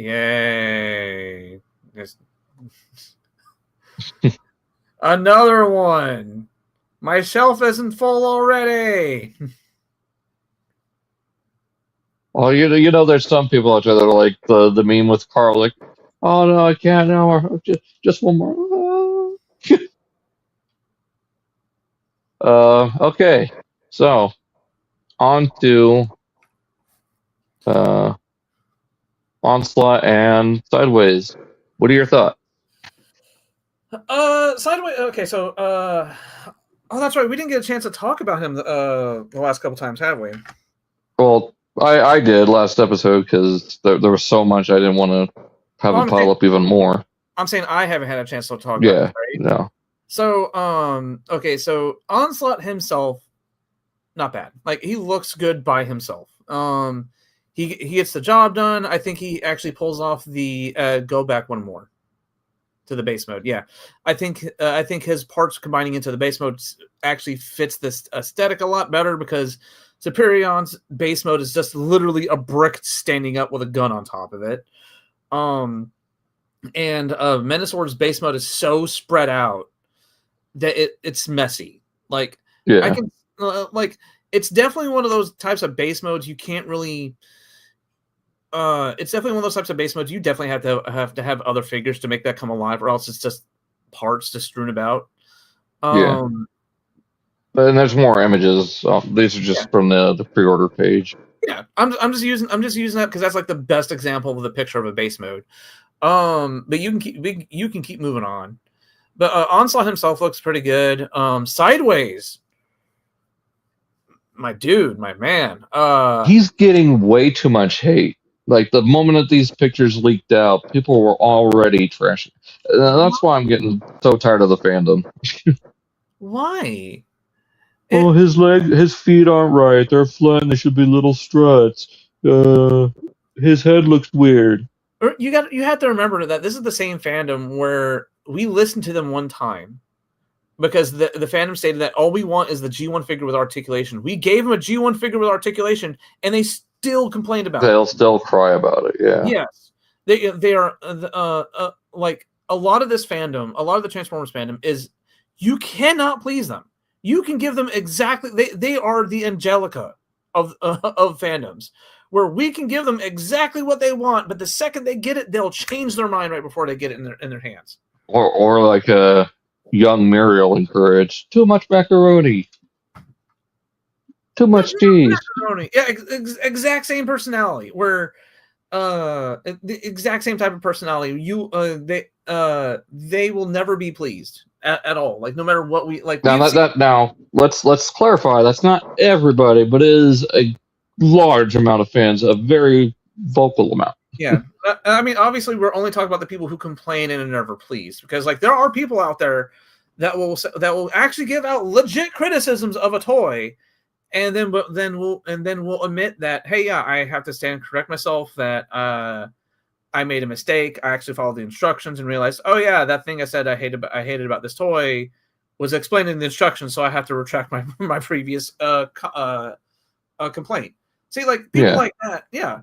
But then when you have the same people that are like, yeah, I don't like this figure because it doesn't do this, and then you realize it does. It says it in the instructions. I just don't like. I don't like reading the instructions. Then don't. It sounds like a you problem. Or I always bring up PL as a great example. He actually admitted in one review, is like, I don't know what this flat does. It's step 5 in the instructions on what to do with that flat. 5. Like, it's not even deep into the instructions. Someone says what to do with the flat, and and then he goes, yeah, I just don't read the instructions anymore. And I'm sitting here raging at his YouTube video. It's what made me unsubscribe to him way back in the day. It's because, like, if you're going to openly admit to, if you're going to be a toy reviewer, review the toy properly instead of just shooting off the hip because you just want to get a video out there because it's it's a brand new toy. You have to get it out there. Get it out there. Learn it first. Yeah, that's always what I try to do, is I try to familiarize myself with the transformation. And sometimes I'll get steps a little jumbled just because, like, I don't write down notes. I just do everything off the top of my head. What is it? Like, I can't remember who coined it, but I'm going to parrot it. But people forget, Transformers is 3 toys in 1. We have a alt mode. It could either be a big toy mammoth, it could be a car, a plane, a choo-choo train. Pick your poison. Then it's an action figure, right? And then it's a puzzle. You can't just rush to just get to the puzzle side, just to get to the action figure side, or just talk about the alt mode. You have to talk about it as a reviewer in all 3 terms. Yeah. Ugh. Okay, sorry. But here we have Mirror, who is the combined form of Rook and Crosswise. Yeah. Now there is parts forming involved, but that is to have a cleaner combined mode. I don't care. I don't either. legs come off of Crosswise, and then which one's which again? Crosswise is the black one, or is that Rook? I forget. They're It's not. It's on the back of the box, but yeah, Yeah, legs come off one, arms come off the other. at the end of the day, they're sideways as helmets. So Yeah, the motorcycle mode looks beautiful. it looks I hope we good. get a rapid run repaint. Oh, I probably won't doubt it. Do the exact same thing the OG toy can do. Yeah. Now the faction swap gimmick is on a hinge and mushroom swivel. okay. So it hinges down, flips around, and closes back up. Okay. The head folds into the chest to allow Rook or Crosswise to become the head, which I do have slides and a tab both going over. Okay. Because like I have the OG sideswipe, right? Mm-hmm. And that Sideways. Sideways. I have that OG toy. That gimmick is woohoo! It a thing. It was cool for the time, right? It's cool for the time. Yeah. But at the same time, you can easily, like with today's standards, if you can manually swap the gimmick and then manually just replace that, do that. Don't use springs, because like the head is static. But again, that's part of the gimmick. It can't rotate. Yeah, it can't rotate at all.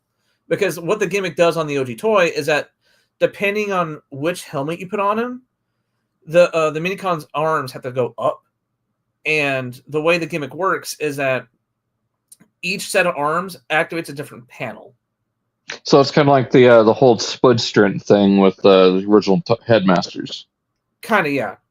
Because like standard with nothing being pushed down, he's blank. And then one pushes down it's a 3-tier panel system.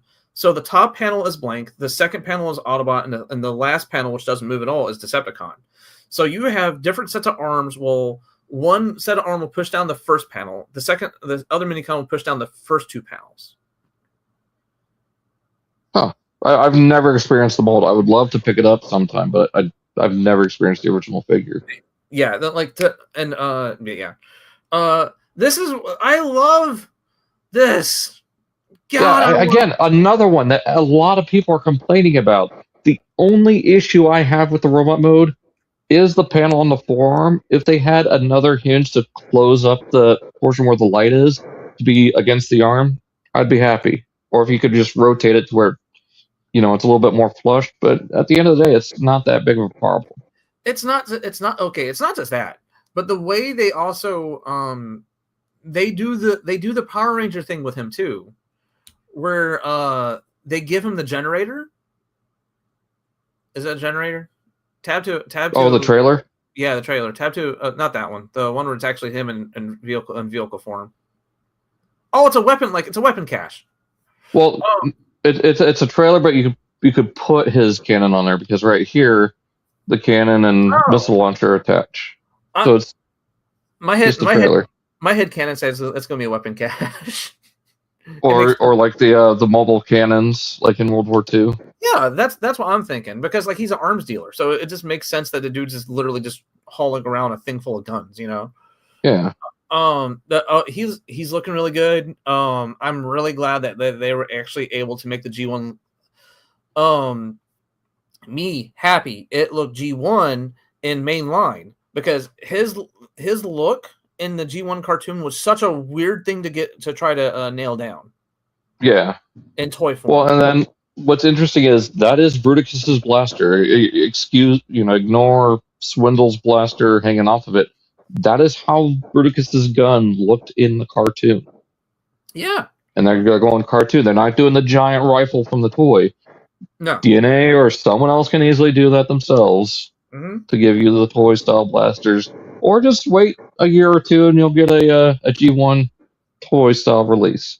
I'm sure they're going to do a box set of it, G1 toy colors, because they want money.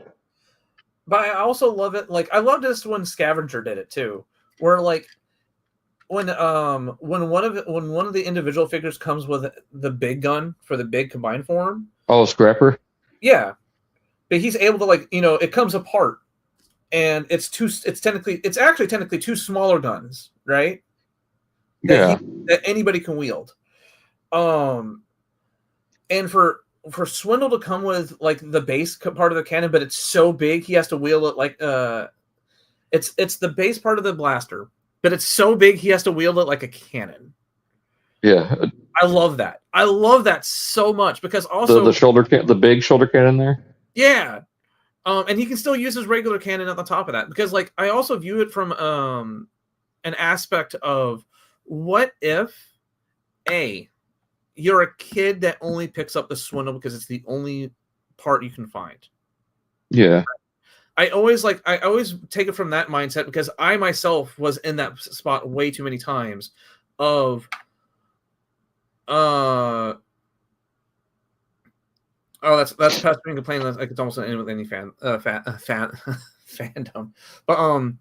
But it's I myself has found myself in that multiple times when I was a kid and growing up where I was only able to get a piece of combiner, like a limb, a leg. I still have what was it? I have Hotspot.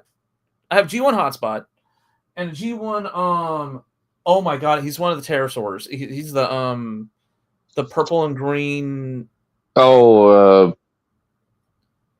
Cutthroat. Cutthroat, yeah. I have a G1 Cutthroat. I have a G1 Hotspot. Do I own any other of the pterosaurs or the Protector Bow? Nope. So it's a really big challenge to make a toy that can stand out on its own and to be a combiner, and especially if they come with parts meant for the bigger combiner. So if they do come with a gun that that's meant to combine together to form a bigger gun, making sure the smaller robots or other robots can handle it. And again, with Swindle being an arms dealer, it makes sense that he comes with the big cannon and he wields a big ass cannon. Yeah, just it's the fact that it's his combined efforts team or combined team's efforts last year. He's like, it's mine now. Yeah. So we got images of the prototype, both Bruticus and Onslaught. I was gonna say let's skip to the actual like packaging pictures because okay, no, actually no, let's keep it on here. Because the packaging pictures don't really do it justice because it looks a lot more squat in the packaging pictures. Well, and I think that is a little bit more accurate, but this does look better than the pictures. Like it's somewhere in between this because it's at an upper angle and somewhere in between the packaging. And also it gives you a better the weird thing is about the packaging pictures is that his waist is swiveled a little bit, so he does look. He's not static. He's not stoic. Yeah. He is in a pose that's making his proportions look weird. Because like look at that. That looks about normal for what we've been getting, right? At least it's just what's throwing people off is the thickness of the legs from the knee down. Yeah. That's what's throwing off the proportions for everybody's heads. Yeah. See. The only complaint I have is how they've designed the leg modes from the cartoon. Like it's not quite there, and one of the tabs we were looking at kind of showed, like right here. Like it kind of falls apart a little bit from the cartoon aesthetic that they want to go with. Well, because this is where we start falling into the territory of Bruticus is an actual combiner, where it actually looks like the bots are actually combining compared to them just plugging onto a frame like the past two people did, Because Superion and Minosaur did look like people were just, I'm wearing my friends as I'm just putting my friends on a plates and that's it. Yeah. But no, Bruticus was the first one where actually it looks like they're combining, and now we're running into that crossroads of, do we want them to actually combine or just plug onto a plate? So there's the packaging render. Yeah. With those chicken legs. I mean, I think this is gonna be the first one where a lot of the you can't really have it in base. You can't really have it in combined. Well, I mean, by the time it comes out, people are going to have Brawl bare minimum, right? Yeah. Because I just saw in a bunch of tweets and appearance threads that Brawl is starting to pop up a lot for people. Well, and then someone in our chat has them already. That they got them last night. Yeah, that too. So by the time we get, it's gonna be like Menasor, basically. So by the time Onslaught comes out, we're gonna have all the parts. Yeah. So unless they're doing what's going on right now, because you never know. We could have Onslaught by March. Don't tell me that. Oh my god, this hobby got expensive. With the price someone said he's already hit U.S. ports. Yeah. Watch it be April. Watch it be April. Because I think it's already. Oh yeah, it's slated for July. Never mind. Yeah. But the truck mode looks amazing. There's a swindle, or not swindle, sideways. There's the full combined mode. That's the picture I was mentioning, because he looks like he's at a slight angle, so everything looks a little bit proportionally off. So Swindle's gun does plug into it to give it more of that rifle look, but you take it out and it's his pistol from the cartoon. Yeah. I know one issue I have is that I wish the chest plate was more like the cartoon, where it was brown instead of gray. This is kind of like a halfway between toy and toon coloring. With the brown on the blast off, I can see why they didn't want to make it, because they want to make the limbs stand out a little bit better. Yeah, maybe, because from a color aesthetic, you have silver on an arm, you got a brown on another arm, you have yellow for a leg, and you have green taking up a whole leg. It would make everything blend a little bit too mismatchy if it was brown. But then again, I do wish these forearms were gray to match the cartoon. Like, that's my complaint about the arms. Like, those gray instead of green, I think I'd like it a little bit more. Like, I'm still getting it. Like, there's no doubt that I'm getting it. It's just the slight little improvements could make it go a long way.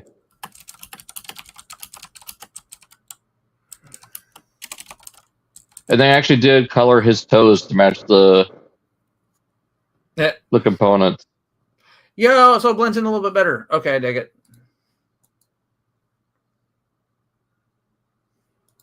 Let's see. Any... Well, and it shows right here, where the hinge is for the joint. Okay,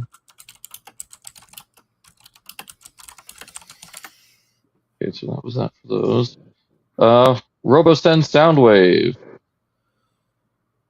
Another way too expensive centerpiece that's only going to be shown to your friends like 2 or 3 times before you turn it off completely, and it goes limp like a Gmod ragdoll.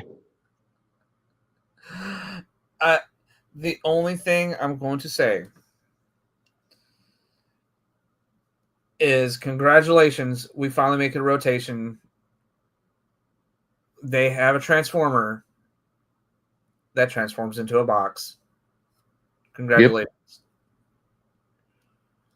Yep. I love Soundwave, but it's too expensive for what it is. Like, at least for me. Like, the most impressive one to me so far has been Bumblebee. Or Megatron. Not well, no, the actual tank mode with the working treads and the firing cannon, I do dig that. I'm talking about from a transformation perspective. Yeah, because that's pretty much like a self-transforming MP25. Yeah, and not to mention it's a box. It's yeah, he looks so cool. It's a box. It's stuff. Well, no, I'm talking about Bumblebee. Oh yeah, no, it's a better improved MP25. Yes, but at the same time, it's still a feat to watch a transformation like that do itself by itself. Yeah. What was it? Grimlock's transformation. Like, if you followed how he did transform in the show, like they do, it makes sense. Like, it's not really a how do we make this transform by itself, because like you just follow the show. Yeah. and that's exactly what they did. So it's not really, it's cool. It's doing it on itself, but it didn't really wow me. Optimus Prime, kind of the same thing. That was kind of like that was the first. Ooh, I'm still waiting on that one figure to really get me. Or the Naked Jazz. Yeah. Either one. A Jazz or a Starscream. They put the Starscream on little wheels. That'd be hilarious. What, kind of like the bot shots, the four wheels? Or that'd be the first Robos, and you have to go around like a flipping actually pretend like you're a kid. Zoom, pew pew pew pew pew pew pew pew. Oh, just imagine how heavy that would be. Oh, that'd be, oh my god. Okay. Oh, wait. Okay. So I don't remember what it's called, but I had these when I was a kid. But I had a fighter jet that had a little that had a controller that hooked into the back of it. Mm-hmm. And the controller was stylized like an actual flight controller from the cockpit. And it had a few buttons on it, and all the electronics was in that handle. And at any point you can take the handle off. I can kind of see them doing that with maybe Robosen if they do Starscream. I bet you it'd probably be Shockwave as some sort of space tank. Ooh, yeah. Like something similar to the Bumblebee movie, but G1ified to be just like a Cybertronian heavy-duty tank.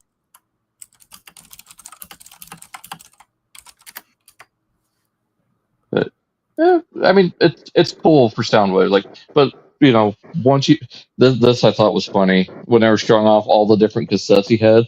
Somehow, Fans Toys' version of Mind Wipe ended up in the images. The foot? Yeah. They'll probably try to get Ratbat, but well, it's got bat wings, so that must be Ratbat. Ooh, no. But it does work as an actual Bluetooth speaker. You can also record on it. You know, the bad part is that's expected because like this was done 10 plus years ago. Yeah. Music label Soundwave. Yeah, but instead of it being being an SD. Yeah, instead of it being SD cards, just Bluetooth. It's like that's just standard these days. So it'd be a case of if it didn't have it, we'd be more shocked. Yeah. And it's like, what was it? Oh, you can record sound bites. It can play things. It's like, yeah, like putting a Bluetooth receiver and just a handful. Like it's so. We'd be more shocked if it didn't have it. Yeah.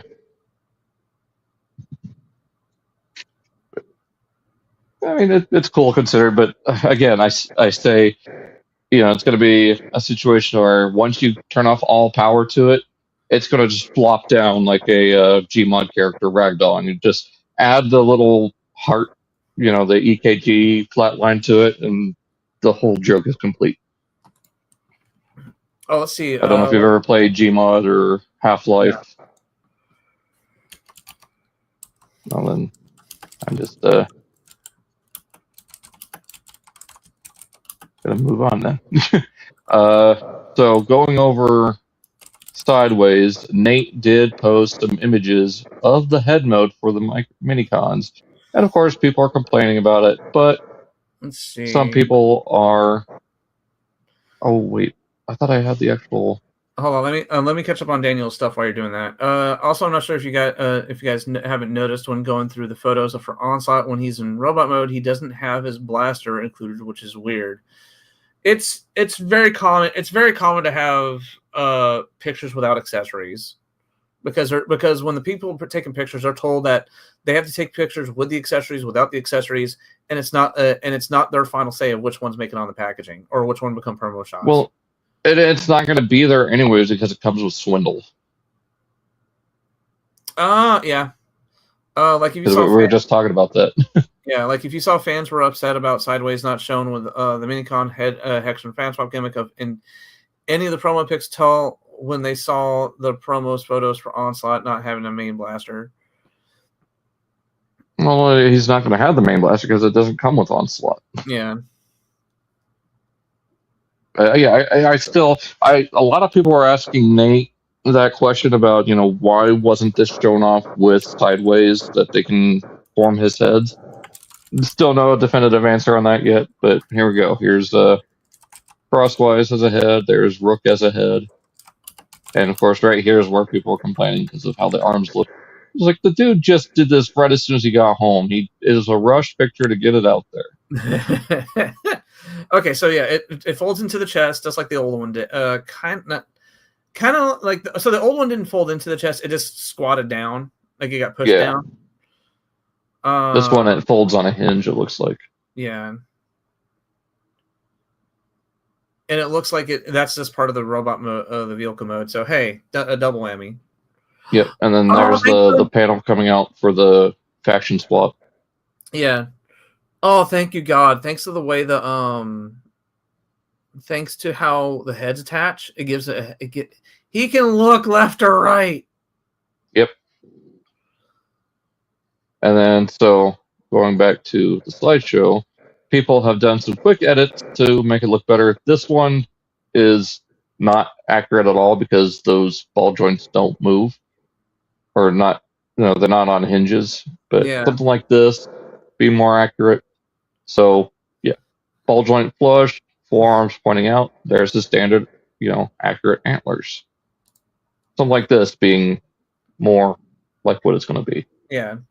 And like what you said too, is like this guy probably just got home and like he doesn't have the instructions. He just has the toy in hand. He's just shooting from the hip. Yeah, I mean this is Nate, the new market manager. Because Mark is still out on paternity leave, so yeah, he'll probably be back around Toy Fair. I want to say in February. I think that gives like the standard. Was it 12 weeks? For paternity leave, it's like 12 to 16 weeks, and we haven't seen him since September, so he should be back anytime now. Yeah. Oh my God, I found it. What? I found the what I was telling you about, where it was a jet that had a handle plug into the back. Is this something you're able to screen share? Yeah, hold on. Let me. Where's the thing at? The ting. Yeah, give me a sec. The ting. Come on. Quit double clicking everything. Where's that? Is that it? I think that's it. Share screen. Can I pick which one? Yeah, I can pick which one. Boom. There we go. E. Yeah, this thing. Like it had a controller. Yeah, I had a controller that plug into the back. I had this exact. Was it the F14? This is the This actually ended up being the exact one that I had. Shout out to Toy Arc, by the way. Yeah, this is the exact one that I had, and yeah, the handle could come off, and it fit into the back. And all the noises were triggered by this. That's cool. Yeah, and apparently it was a Hasbro line because it was called Hasbro Flying Fighters. Well, there you go. Yeah, that's actually really cool. Yeah, little toy history for all y'all, because I think it was like 84. I think it was. Yeah, I'm looking for a custom. Wow. Yeah, because I had this when I was a little kid. Yeah. That was exactly like as soon as I saw the jet form, I was like, "That's it. That's exactly what I had." So getting into new news, I know you're probably going to be excited about this. This is what I told you to avert your eyes. Bro, like just cue the lowest meme, all right? Because like fucking, like as soon as you said "don't look at news," I'm like, "Oh, you motherfucker! Why you had to say that?" I see an animated Ratchet. Yep. Are they re-releasing? He's being released individually. Cliff Jumper? Yep. I mean, that's good for people who didn't get him in parts of the 4-pack. Hopefully there's like some changes to it, but I doubt it. And who's the little dude? Swerve. Oh, okay. He's just a repaint of He's a retool. There's some changes, but we'll look at it in a second. Oh, Prime smokescreen. yeah. Which, given how his body kind of looks, it might lead to a retool into Bumblebee, which I wouldn't complain about. No. Or I don't see myself complaining about it. Powerglide. Yep. Deluxe class Powerglide. Oh. Yeah, there's a better look at a Swerve. Yeah. So this is happening in China. This is the same event that's going on, showing off the Blokees. There we go. I mean, it does have faux tires. Yeah, I just saw how they're. I mean, it looks like he transforms the exact same. Oh yeah, it's very similar, if not the exact same. He does. Those faux tires do form foot plates for the truck mode. Hey, okay. And of course, the truck does have tooling to look more accurate to the show design. Yeah.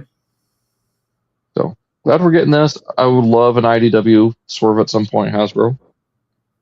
Now I'm more curious about the him. Smokescreen? Yeah. The car mode looks great. Yeah. I would love a Beast Hunters version where he's the alternators blue and gold. Like that would be peak prime side or smokescreen. And I just realized that in his robot mode, his hands are guns. Yeah, the show style blasters that he had. Yeah, so obviously his hands are tucked in. So yeah. Yo. Okay. I wonder if you can plug them in on his shoulders to give that kind of Dotson brother look.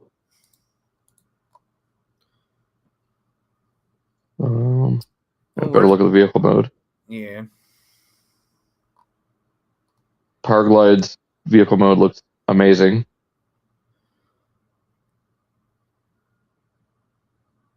And looking here, it looks like his chest might be able to open and recreate the Girl Who Loved Powerglide scene where he shows his heart. I definitely want to see like actual in-hand photos of him now. Or official. Yeah. Like or stock photos. He does come with similar blast, like just the standard Cybertronian blasters, like with the Ironhide Ratchet, Bumblebee.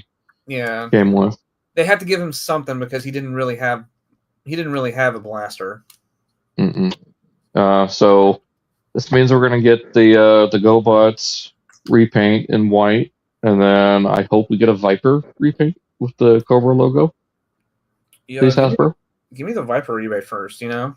Give him an extra engine right here to be the Rattler, the true biblically accurate Cobra Rattler with the three engines. I still think I have the Viper, dude. Yeah, I still got my Combiner Wars Viper. Yeah. Like I still have the Powerglide because that's such a fun figure. That animated Ratchet. Could you tell me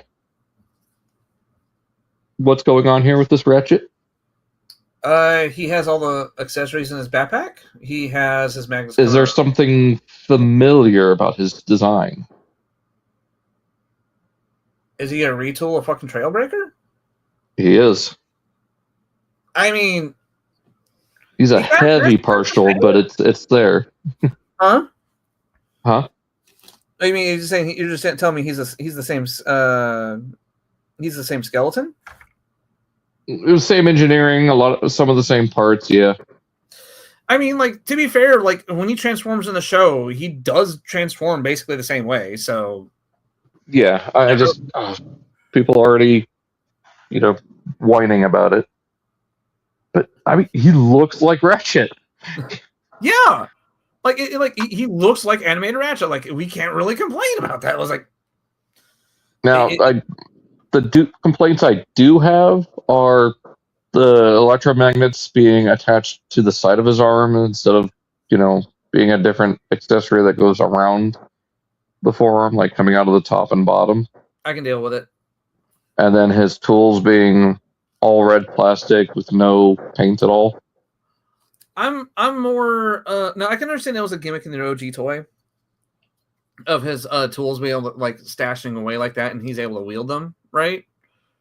That one's just more for aesthetic. It's like, it's kind of like a give or take. It's like, do we want the more show accurate electromagnetic things and get rid of the tool gimmick, or do we want the tool gimmick but not have show accurate magnets? It's kind of it's like, ooh, which one do we want? Because I just don't like how they connect to the side of his arms. Like, it'd be better if they were pieces that had the blades going further along the forearm, like it was deeper, like on a strut, that then when you put it on, it's in line with his forearm. Yeah, no, I know what you're talking about. You want it to be more of a gauntlet type situation rather than just a plug-in. Right. I do hope all the tools are removable.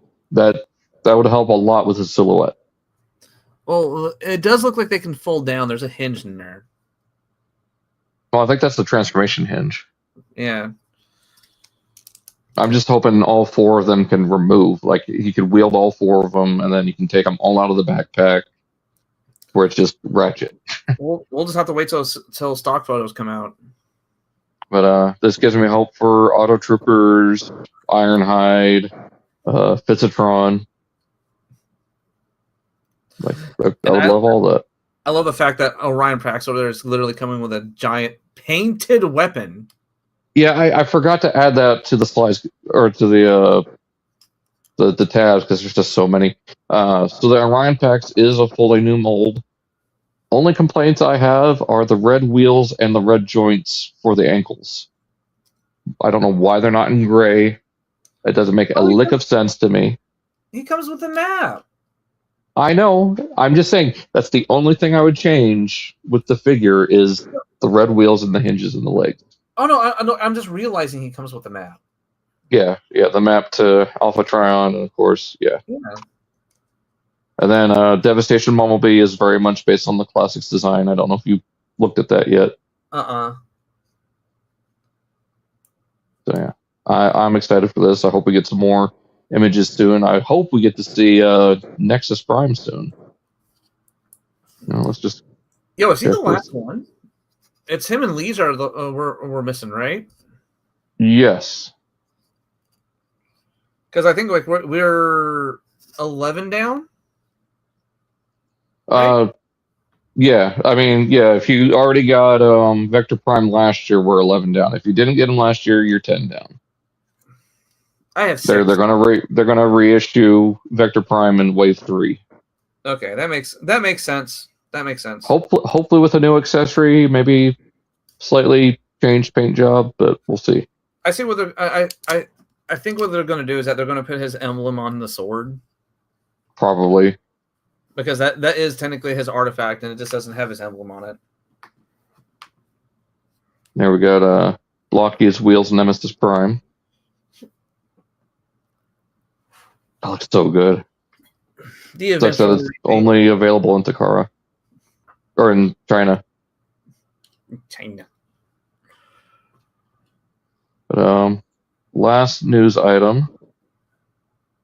40th anniversary hot rod. Yo, what? Yeah. Actually, pull up pictures. Oh, it's a reissue with with more accessories. And he's magenta. I don't care about the color, but I do. Oh my god! Do you know how expensive this guy got really fast? Oh, I know. And I sold mine off right as the only accessories he's missing are the blast effects, but he makes up for that with the fishing rod, the Energon baton, sparring saber, and the shield. That's cool and all, but where am I going to store it when I'm not using it? That's why we need the training bot. Time out. Because we need him.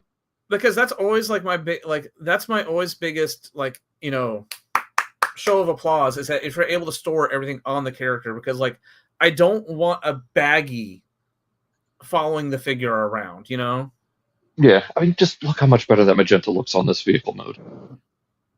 Add some toy hex cell shaded windows, and he's perfect. Like that's all he needs is the cell shaded windows. Like, and then it looks like the exhaust pipes are painted in more of that kind of grayish color instead of silver. Yeah. I cannot wait for this. I was reminded, so to give people an example, as of right now, I'm doing it live. A sealed hot rod goes for $100 plus.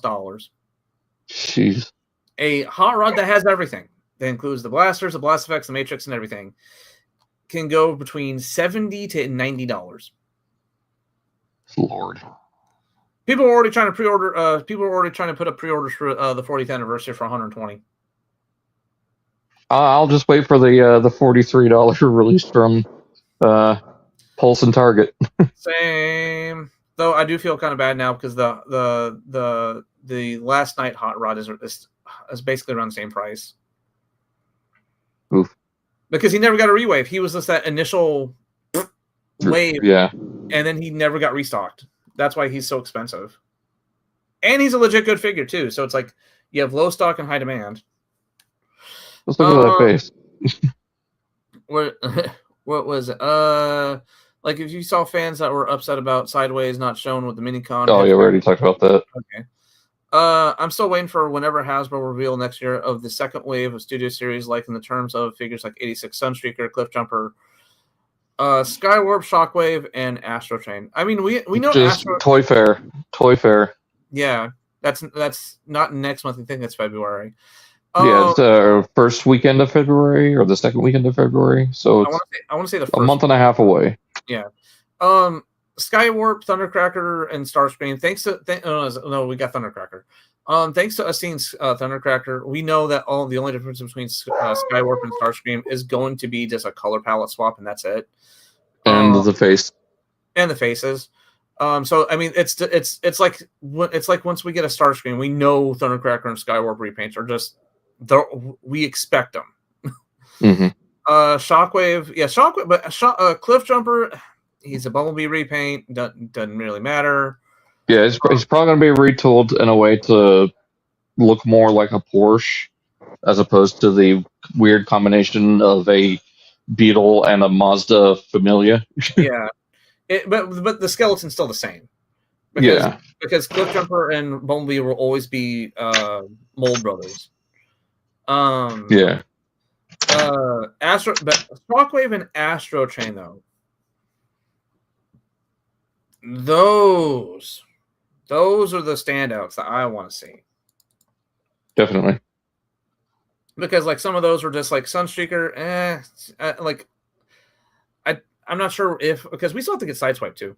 And I don't want them to cheapen out and just use the Bucati mode to get mold again. But the bad part is they probably will because it's how can you like that mold is already so damn good. How do you improve it? The which one? Bucati.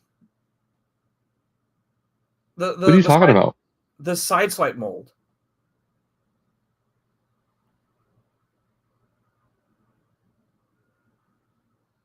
The one that we have like a gajillion repaints of it. Oh, the Lamborghini. Yeah. You said Ducati or Bugatti. I was like, what? Oh, we've never. Nah, I think a different car when I hear Lamborghini. Okay. Okay, we're gonna have to fast forward through this.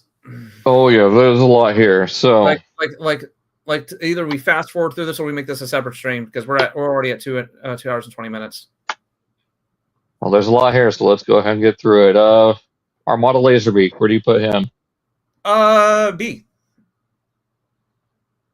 I'll meet you in the middle. Let's say C for now. He's I also judge toys on tinkering factor, and he's a really good tinkering toy. It doesn't do a lot for me. I mean, you can put him in C if you're put him in C for now. Overload. I don't know why you have the minicon separate because it's kind of a 2-for-1 deal. B. B, yeah, and I'll say the same for rollout. Yeah, because it's a two because if you take the minicon out of Overlord, he is a headless body. Yeah. It's a 2-for-1 deal. You can't do. You got to do both. Wheeljack, I want to put him in C because he Same. looks great, but just the door limitations of articulation and the doors, yeah. Yeah, the door gimmick eats up way too much. I will put his Wind Shear up in B because Wind Shear is so good. A lot of Energons you can just do by yourself because I don't really have that much experience with any of it. So I'm just going based on looks. Arcee. Arcee I want to put in A. She looks really good. Yeah. Same with Dive Bomb. Oh, the Eagle? Yeah, definitely put him in A. And Sexcon C. He's not great. Okay, so I got to look at the names for these ones here. The tanks. Blight, I think is. No, this one's a Kickback. Kickback, I want to put in B because they're fun molds. Kickback and Blight. I want to put all the combiner at least the limbs in B because they were all a lot of fun. You always have to put the factor in of the combining part of it into judging the toy as a final toy because they do it's factored into the design. Like, does the combining part get in the way, or is it manageable, or is it not really there? Kind of like what we're doing with Power of the Prime stuff. I think, at least with Bruticus Maximus, it's there to be a B. The aerial bots is where it kind of falls short, I think. Bone Crusher, I want to say A because it's such a nice vehicle mode, and the robot mode's still really cool. Oh, it's solid. Constructicons, at least the front end loaders, I'll put in B. The cranes I'm going to put in C because while they're still fun, just the crane arm gets in the way of everything, and the weird claw just. Steam Hammer, low B. Who were the Jets? The Jets are like B's and C's. Tread Shot and Air Razor, I want to say. Definitely. I think. Yeah, those two are B's. The Warhogs are C's. Yes, and the main body's a B. Yeah, it's a high B. Yeah, I have messed with that mold. I did when I messed with it when it was a Revenge of the Fallen repaint. Mm-hmm. So I actually do have experience with that mold. So. Oh, that's the same with me with the Bruticus release. I had the Revenge of the Fallen Bruticus, and I loved it. Hot Shot, I kind of want to put in D. Yeah, put it in D. Both versions. I mean, it's the same thing. Just actually, I'll put the Energon Energon quotes in C because I do like those colors a little bit better. Downshift, I don't want to put them in A. Is that the Wheeljack? It's Energon Downshift, but they couldn't call him Wheeljack because of Armada. Because he was actually in the show. Yeah. I mean, he's the Wheeljack homage, though. Like, he has... Yeah. Like, he is basically his Wheeljack, just without the name. Yeah, he's A. I had him at one point. Inferno? B. High B? Yeah, high B. Because him and what was it? Him and one other deluxe. Roadblock? Were like... same thing. It's basically the same old. I'm going to put it a little bit lower because the color scheme's a little weird. Yeah. Inferno was like the good sample plate of what the combining gimmick can do. Mm-hmm. Kicker. I never messed with him. Neither have I. Put him in a high C for now. Because I know there was some issues with his joints. I can't, for the life of me, know what they were, unless it was because of the O-ring. Deluxe version of Highwire. I was going to say, didn't he come with Kicker? Yeah. We'll put them both there. Yeah, didn't mess with it. Yeah, like I said, I didn't mess with barely any Energon figures. Like it's like a very except for these next two. I did have these guys. I did have Hot Rod and Prowl. Where do we put Rodimus? High B for me. Like very high. Yeah. Same with Prowl. Yeah. Oh, I had so much fun with Prowl. I would love to get it, especially the repaint of it that came with checkpoints. Since I got checkpoint, I want to put Towline in D. Yeah, like it's great that it pulls off the G1 Ironhide thing, but the colors are just kind of gross. After a certain point of you, like, how do you transform? Half my vehicle just detaches and becomes a plant. No, you don't transform then. Yeah. Demolisher. I don't know if I can't remember if I messed with him or not. Brain says yes, I did mess with him at one point. Lobie, yeah. Ironhide, version 1. Oh, see. High C, low C. You pick. Put it just under Kicker. Yeah, because like I did have the Energon repaint, and I loved that toy as a kid, so I'm gonna put it above Kicker. it just gets some. I think the biggest complaint is everybody's complaint of the character, head. Huh? And the character. Oh no! I'm talking about the toy itself. It's the head and the voice box just being on rotation on top of everything. Yeah. Did you ever mess with Energon Jetfire? Nope. I want to put it in like a high B because it is a very nice looking design. Like, I'll let you know if I mess with the figure or not. It's that sparse in Energon. Oh, and Cybertron. Put Overcast up there as well. The show upgrade that he had. Yeah. Cliff Jumper. Did you ever have this one? No. No, that's what I said. Is I'll let you know which ones I had. Okay. It's gonna be mostly you. Because I know you put it under.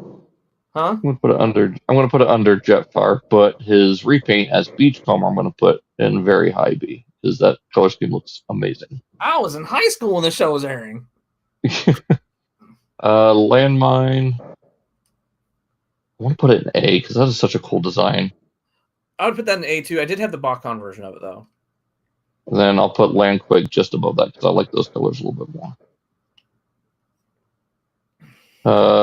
Energon Megatron, the big one.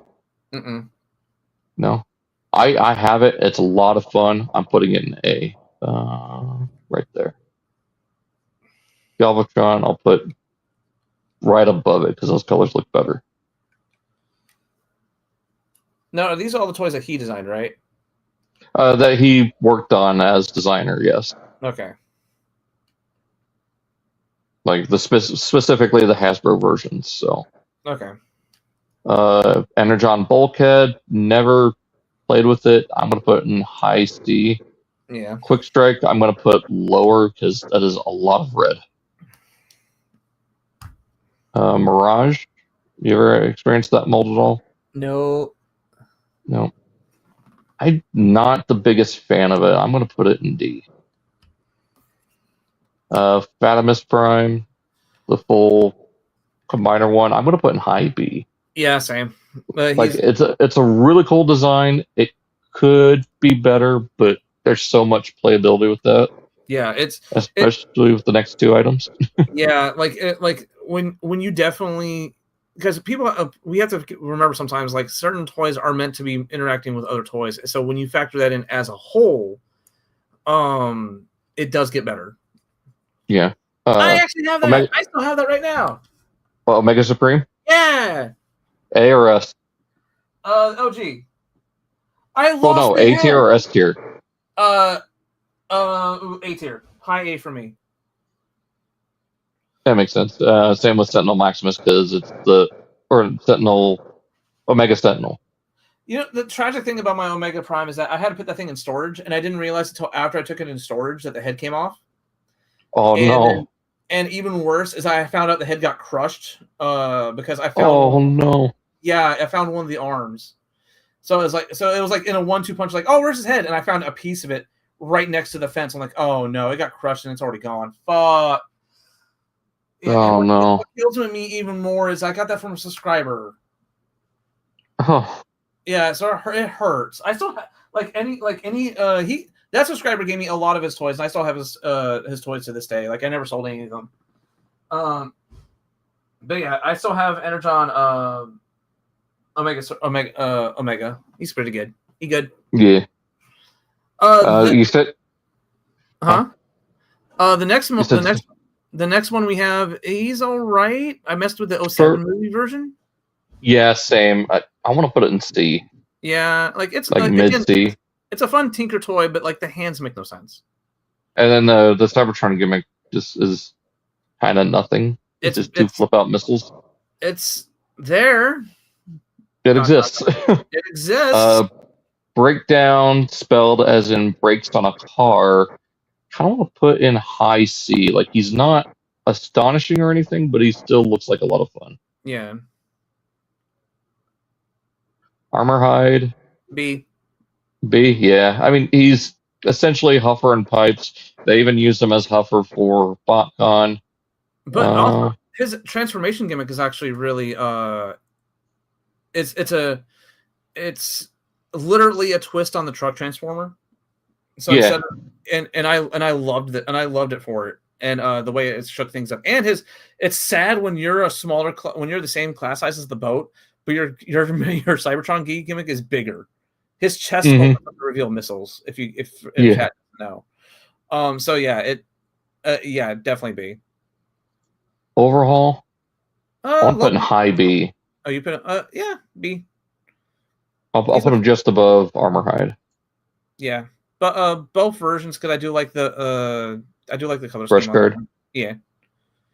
Yeah. So, some like this era of Transformers I loved the repaints because the repaints were it was actually hard for them to miss. Like, but when they missed, it was when they missed though, it wasn't just ooh, I missed. It was ooh, you shouldn't have done that. Yeah. Scattershot Scout class. I didn't miss it. You didn't? I did not. I did. It was fun. I want to put like middle B. So right after Windshear. See? Huh? Oh no, I was making a joke. Oh. Right after B. Right after A. Ooh. Clocker. B. Really fun little toy. Like he's a what is it? He's would be considered like our Legion, our cheaper class these days. Yeah, really fun. Well, all the Scout classes were, yeah. Yeah. I'm gonna put Swerve up there too. I might put him above Clocker because I like the red. Yeah. I like the red a lot. Because a lot of my exposure to Cybertron / Energon was actually the 07 repaints of a lot of things. Yep. So, the 2-pack. So the 2-packs, the Walmart exclusives. Like I actually have a sealed power was it Strike Blast? Sky Blast. I actually have a sealed Sky Blast on my wall right now. Oh, the Sector 7 one with the green camo? The gray one. I might have to see that one because I don't remember it. I'm putting Lug Nuts just below Short Round. Like, he doesn't have the best transformation. The Cyber Key gimmick doesn't really do anything. People always lose the exhaust pipe. You just say D? No, I didn't have that one. Oh. Ransack I want to put in A. Yeah. That is such a fun figure. I didn't have the red version. I had the green version. Same. The GTS? Yeah. From Cyber. Yeah, so I had the green version, and I really dug it. It was a neat... yeah, the tail end of Cybertron going into the 07 movies when I finally could start buying toys on my own, so... Yeah. Red Alert, I'm putting high A. Yeah, This was such a fun figure. I had Cannonball. I want to put it above Omega Supreme. It is that good to me. Yeah. No, I can be in agreement with that. Crosswise. Low B, high C, because like, man, dude, like I have the Jolt version of that from the 07 movie line, and it's just, man, they could have done some like it's still a good toy, but they could have done stuff better with it. Yeah. We'll do the regular hot shot. I want to put it up in A.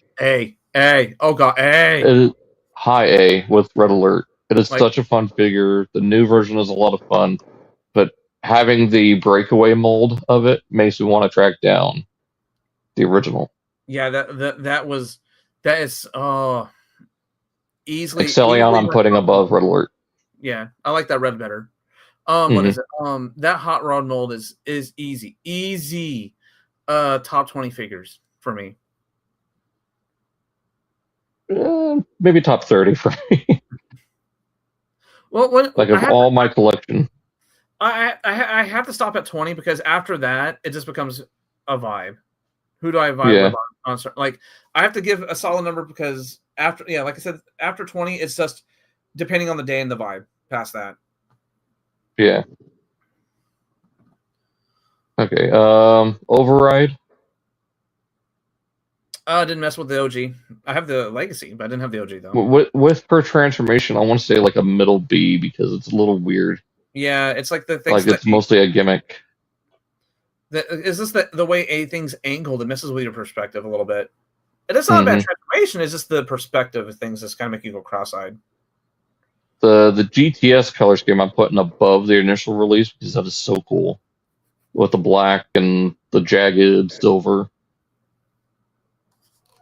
Hasbro or FunPub would use it as a stand-in for Shatterglass Elita. Yeah. Dirt Boss, I kind of want to put in C with Lugnuts. Like, he's cool, but it just doesn't do much. What's a Cyber Kid gimmick? He just stands up. He squats. Yeah, he goes squats from down. squatting to stand up. It's like, oh. Well, no. He goes the opposite way. He starts off sitting up full monster truck, then he squats down for more downforce. No, Landmine. Never messed with this mold. Not even Grindcore from the movies. Not yet. No. I'm gonna put him in high B because he was a lot of fun. Transformation simple, nice chunky front end loader. Downshift, I have the Big Daddy version, but I love this color scheme. It very much reminds me of Kevin Levin's car. I want to put it in A. Like it's like a more badass version, like the badass brother of G1 Wheeljack. Yeah. Thunderblast, I kind of want to put in low C because she doesn't really have a transformation. She literally just gets swallowed up by her shell and that's it. Yeah, she does a dirty pose and covers herself. Cybertron Defense Hotshot. Nope. No. I want to put it in upper mid B, like right around Overhaul. Lots of weapons, solid chunky APC mode, fits the growth of the character. So, Scattershot, Cybertron Defense, I kind of want to put in the same place. I've only had the repaints of it. Pretty much the same. Like I had the Botcon version for a hot minute. Oh, Flack? Yeah. Yeah, I've got him. I used to have was it Drop Shot? The kind of tan and green one. I don't know if you remember, but when I went to Pete's Robocon, I walked away with a lot of Botcon figures. Yeah, from the Let's Make a Deal thing. Yeah. The bad part is I ended up selling most of them. Oh no. Yeah. Cybertron Defense Red Alert, I'll put in the same spot. I think they all fit in that area. That worked. Crumple Zone. Never mess with that mold. But feelings on it design-wise? High C. High C, yeah. Now, Dark Crumple Zone, I'll put... The dark one I'll put in low B because the color looks so much better. Yeah. Actually, I'll put it right here. Evac. Never messed with it. No, I've messed with the blades and the Springer. I kind of want to put it just above Cybertron Hotshot or Defense Hotshot. It's a lot of fun. It's a design I hope gets revisited soon. Thundercracker. Didn't mess with it. I did. I really enjoyed it. I kind of want to put it with Landmine.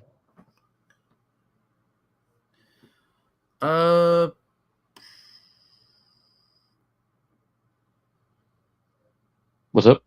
Oh no! I was gonna say scroll down so I can go ahead and fast forward my way through this so I can tell you which ones I messed with a lot. 1, 2, 3. Vector, yes. Weirdly enough, the Vector, the black one, not those ones. Oh, the universe. I think so. Yeah. Nope. Not till Wing Saber. Yeah, the next ones I've only dealt with out of the next ones that we have coming out of Cybertron. I've only messed with Vector Prime on his universe molds. Wing Saber, I had not the first version of Optimus, but the second version. Right here. Yeah, the one where he's mostly black. The Galaxy Force. Yeah. Not Metroplex, not the weird Leader 1 repaints, not that Starscream. Well, yeah, that's it for energy. That's it for Cybertron. Okay. So, Mudflap, I'll put in high C. He's really cool. The truck mode's really cool. Transformation's interesting, but the robot mode with all that kibble just kind of kills it. Same with the Energon or the Cyberkey gimmick. Quick Mix, I've had Heavy Load. I kind of want to put it in low B because it's a fun figure, but the robot mode's kind of lame. And then Strip Mine we'll put there. Vector Prime, I think just in general he should be considered A tier. Yeah. Like both versions. Same with Safeguard.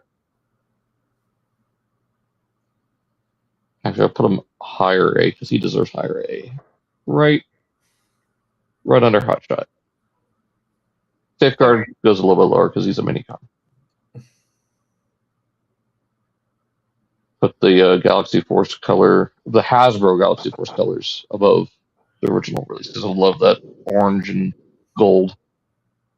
Menastor, I'd say high C. Same with Heavy Load, the minicon. Jetfire, never had it, but I absolutely love his design. High B, above Thundercracker. That's why I always Sky Shadow. That's why I always say if I messed with it or not, because like there's been a handful of Transformers I've played with when I was at a friend's house, but I never owned it myself. You said you've had Wing Saber? He's a low B. As I really hate it when I really hate it when a toy is designed as an accessory pack first, and then they realize, oh, this has to be sold on its own. Crap. Yeah. Megatron with his color scheme, high B. Galvatron, I'm gonna go mid A. Oh yeah. Because the G1 Megatron on Galvatron just no, it's just something about the design and the way the color placement on that thing just. It's not just the G1 colors; it's the colors in general and the colors in general and the color placement. Just it does it so well. Yeah, high A for sure. Yeah. Prime, just in general, I think he deserves S tier because that is such a good toy. Yeah, there is a reason why this toy is a lot of people's holy grail. Is because it's so damn good. Metroplex, mid high B. Man, like I had the Titan, and there's a reason Titan's why great. There's a reason why there's a reason why you can, even to this day, you can find the Titan on sale. Yeah, because it's just a yep, that's a big bot, all right. What does he do? Yep, that's a big bot, all right. Yeah. Supreme Starscream. Never messed with it. I'd put him above Metroplex. I mean, yeah, he can actually transform. Alternator's dead end, just based on look. He's fine. Weird that is a repaint of Sunstreaker. I kind of want to put him high B because that color scheme looks so good on that Viper. Yeah. When I say things are fine, that's a solid B. Yeah. Same with Drax. I might put him a little bit lower. Probably after Thundercracker. Fun fact: What? Override Cybertron, her vehicle form is based off the Mach 5 from Speed Racer. Yeah. Ultimate Battle Prime. I'm going to put in D tier. I'm going to put no disrespect to Eric, but these figures are rough. Why? Like I never bought them because okay, so these came out during the classics, like between 06 and 07 when I could actually afford things, right? And even I looked at those things in that 2-pack, and he was like, nope. Especially when there was a much superior Optimus that's on this tier list, by the way, came out. And we know where it's going. We both know where that thing's going. But like, why come out with these when a much superior Optimus comes out? You know, like, well, because it's a 2-pack, and they wanted a deluxe Prime to fit in that slot, so they did it. The gimmick could have been better. There could have been a locking mechanism for the gimmick, because otherwise he's just floating around. Yeah. Megatron has no real hand syndrome on his right hand because of the gimmick. Instead, he's got an umbrella twirl. All right, next. Bumblebee. A. I think Bumblebee goes A. Yay. Like that. Like, I like that Bumblebee more as a more I'm trying to be a Bumblebee without trying to be G1 Bumblebee aesthetic, you know? Yeah, an update to the design. Yes. And I'm going to put Cliff Jumper a little bit further below because he's just Bumblebee with a different paint job. He doesn't have that new head. Because to give you my insights of thinking is my idea of the Autobot shelf is I want it to be that character, but I don't want it to be directly G1. Yeah. And that's that perfect middle ground for me. Yeah. Mirage high A. That's an S for me. Oh my god, that S tier. Oh my goodness, such a good figure. Yes. Ramjet, I'm going to put in mid A. Yeah, because the design is there. It's just missing the red on the bottom side of the wings. That's what kills it for me, is the lack of red paint on those wings. Yeah. I guess by that we'll also do Starscream. Yeah, because it's the same boat. My only complaint is that about that is that eventually the silver plastic gets fragile and the tabs can break. So we'll put him under Megatron, Galvatron, also because of the just too much red paint in the jet mode. Yeah, I want to get back a copy of Classics Access Form because that was the very last. I want to get a copy of the Access Storm because it was the very last toy I bought from our last toy I bought from the last location of KB Toys in our area before it closed down for good. So I love that color scheme. Yeah, that too. Astro Train's as a high A. Like that's a fun toy. I've never played with it. I really would love to get a copy of it someday. Really fun. Like, yeah. Under or above Bumblebee? Under. No, just like, under? Yeah, like it's a mid to lower A. Let's put it like that. So above Ramjet? Yeah.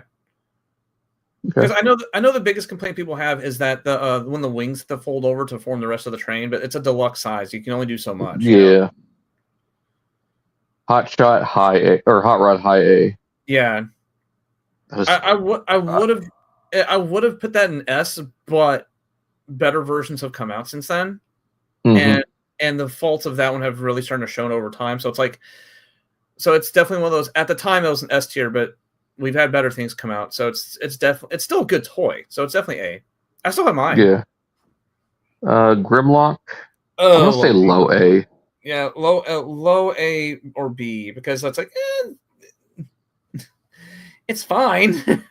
I know I loved how they were trying to shake up the design because from above Landquake. Yeah, that's another reason why I loved the Chug era, is because they were trying to do updates and not do just G1 figure with a high articulation. Yeah. Jetfire S or high A? It's gonna be your pick because I never messed with this version. Well, I've messed with was it Treadbolt, the blue repaint? Yeah. Well, then just go on the vibes. I'm gonna do S. It is such a fun toy. Prime, top of the S tier. Like if you put that anything lower than the top of the list, I'm gonna have to shoot you. Right there, just under Cybertron Prime. Because like between the two versions. Because even to this day, that Prime figure is everybody's ideal Optimus Prime figure. Mm-hmm. Even myself, like there has been better Optimus Prime. Like, now mind you, this is being approached from a Chug mindset, not from a studio series, but from a Chug mindset. That is the ideal Optimus Prime for me, because it updates the aesthetic. It's not just a it's not just G1, you know. Yeah, because I know a lot of people like it's modern, it's updated. Yeah. Yeah, it's because a lot of people would say, well, what about Earthrise? What about is it Earthrise? Yeah, Earthrise, the one that came with the trailer. But it's that one's good, but it's just G1. I'm looking for something that's a little bit more like if Transformers did not exist in the 80s and they came out today, that's the aesthetic they would go for, and that's what I want. Mm-hmm. Megatron, low A. A, B. That's another one that just definitely hits low B, low A, because that one is like definitely a vibe toy. Like some days I think like, yeah, this is really awesome, and the other days like, oh yeah, Laws. Yeah, just above Grimlock. Yeah, because I love the Nerf Maverick mode, but some aspects of the robot mode are kind of iffy. Yeah, because the version I had was modified so the cape can come off. And but even then, it was still a haggle. And hearing the story of the hoops and the bureaucrat stuff that they had to jump, it was basically a circus that they had to go through to make that toy possible. Yeah, because it's not exactly a Nerf Maverick, because they couldn't do a Nerf Maverick either. Nope, it could not be a copy of another toy. It had to be so cartoonishly a gun that no one could ever question that it was a real gun. And the just the design hoops they have to go through to the actual toy being a thing, it shows you why we cannot have a gun Megatron anymore, and to try to make one work is so problematic that we might as well just not do it, you know. Yeah, it was our one last hurrah, gun Megatron, we're never doing this again, outside from the Tiny Legends that has wheels like 2 years down the road. 3 years down the road. I thought it was 2011. 2011? I know it came like 4 or 5 years apart. It came out in the Hunt for the Decepticons. Reveal the Shield. Yeah, that's 2010. Okay. Reveal the Shield was the year in between Revenge of the Fallen and Dark of the Moon. All right. I have... So yeah, 4 to 5 years later, because it's like 2010, 2011, came out in 2000. Classics came out in early 06. It's rarely shown, but I actually have store marketing material for Hunt for the Decepticons in my room. I will show you a picture when we get done. My roommate at the time worked in the POG team, with the team that would go around and change everything. And when he took that down, he brought it home, and he goes, here you go. I'm like, what the fuck? I also have there was a Dark of the Moon one, but he couldn't get to it in time. Like another team, he was off that day when they took it down, so I couldn't get that one. Oh. I did get one of the side cap ones, like one of the ones that stuck out the side of the aisle of Bumblebee for Dark of the Moon. I still have that. But the Hunt for the Decepticon ones is like my favorite. It's just so generically Transformers and movies that it's just perfect for me, because also just the title is just Transformers Hunt for the Decepticons. It's in a weird way kind of timeless. Anyway, I'll show pictures later. That's our first tier list. So I saved the image, that way I can save. What do we want to do, like top 20 out of this? Yeah. Or just do all of A and all of S, and then we'll include that with the final. All of A and all of S, because that's what people do for Pokemon rankings. Is they'll rank all the generations. Like they'll do a top 10 out of all the generations of Pokemon, and then they'll do a top 10 out of those top 10s. Okay, so I'll just save all the images for A, and then we'll do. I'll look at what's in the next grouping. Yeah, it's basically, think of it as like it's the best of the best of the best. Yeah. Sir. Right, so there, Men in Black. Save the image. Yeah. Let's see what else, if anything else has popped up as far as news. Well, I'm about to head out and do some packing up because I'm going to be on vacation before New Year's. I'll leave on this one. But, have a good. Be safe. Be safe, Daniel. Also, thank you for dropping by. Catch you later, Daniel. We'll be back after the New Year. Yeah, it's about that is 2 weeks from now. So yeah. Yeah, because it was trying to cram something into this weekend into today was already kind of like jaw clenchingly tight. Like as soon as we're done, I'm going to have to jump into the shower, pack up, and go. Yes. Last thing here: Transformers Beast Wars Optimus Primal. Actor Gary Chalk, 12 voices for the holiday message. So this is doing his a usual little Christmas greeting. Yeah. Expect one for David K. very soon as well. And I think that is it. So I was like, we got to do one more refresh just in case, because our flipping curse. I swear to God, I'll do it. Hold on, let's see, 2005. Wait, was it screen sharing the tier list? Yeah, it was. Okay. Oh yeah. Okay. So once I closed the window, it ended the screen sharing. Okay. Yes. Okay, there's nothing else has popped up, so we're safe to close. We're safe to call it a day. Right.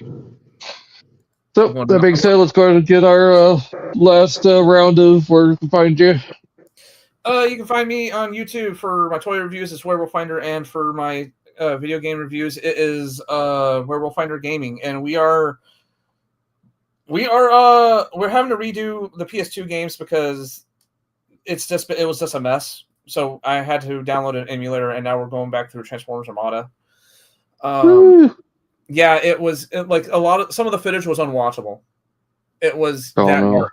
Yeah, because when we got to the Hoover Dam and Transformers the game for the 2007 movie, it was dark. We couldn't play anything. It was even on my end, even on my preview screen, it was dark. I couldn't play it. So we tried buying a new adapter, but then the audio messed up, and then after that point, it's like I've already spent $50 trying to get this PS2 to work. So I said, screw it. We're just going to play it on an emulator, and it was done.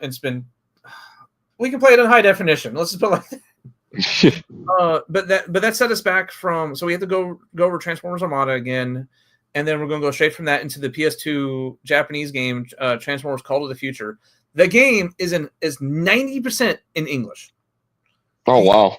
Yeah, like most of the menus are in English. The voice acting is in English with Japanese subtitles.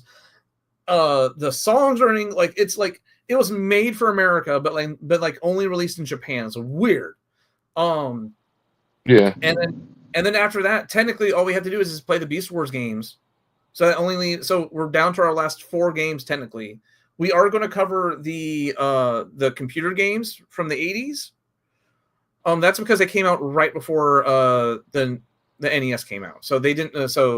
And by the time the NES was super huge in '87, Transformers was wrapping up. So yeah. So they didn't officially have a console game until the Beast Wars games, but we're still going to cover them anyways because they're very short. And I don't know how/where else I'm going to cover them. So we're going to but those games are going to take less than an hour to beat because 2 of the games are high score games only. Yeah. I mean, technically, Mystery Convoy is a console game, but it didn't come out here in the States. And there was also a Headmasters game, but again, it only came out in Japan, not in the States. So, home stretch, because once we get to the NES era, those games take less than an hour to beat, if you know what you're doing. So, yeah.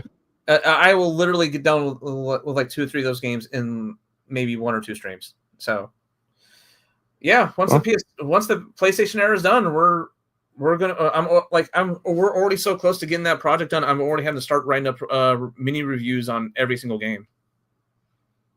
Well, yeah, the actual production of the actual video has already started.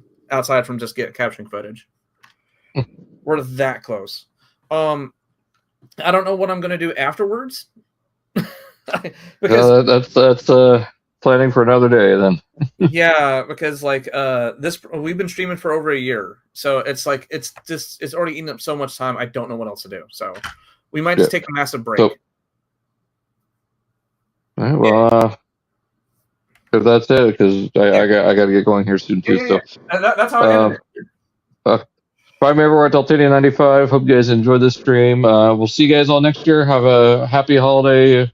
And, well, for me, I'm going to celebrate Christmas, so Merry Christmas. If you're celebrating Hanukkah right now, Happy Hanukkah. Otherwise, have a very happy holiday, Happy New Year, and we'll catch you guys in the next stream. Be safe. Yes, indeed. Be safe. Eat lots of food.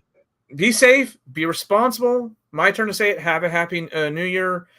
Happy holidays for whatever you celebrate. Merry Christmas. And yeah, we'll be back after the 1st because we want to take a holiday too. Yep. Well, catch you guys next time. Catch you next year. Bye. Bye.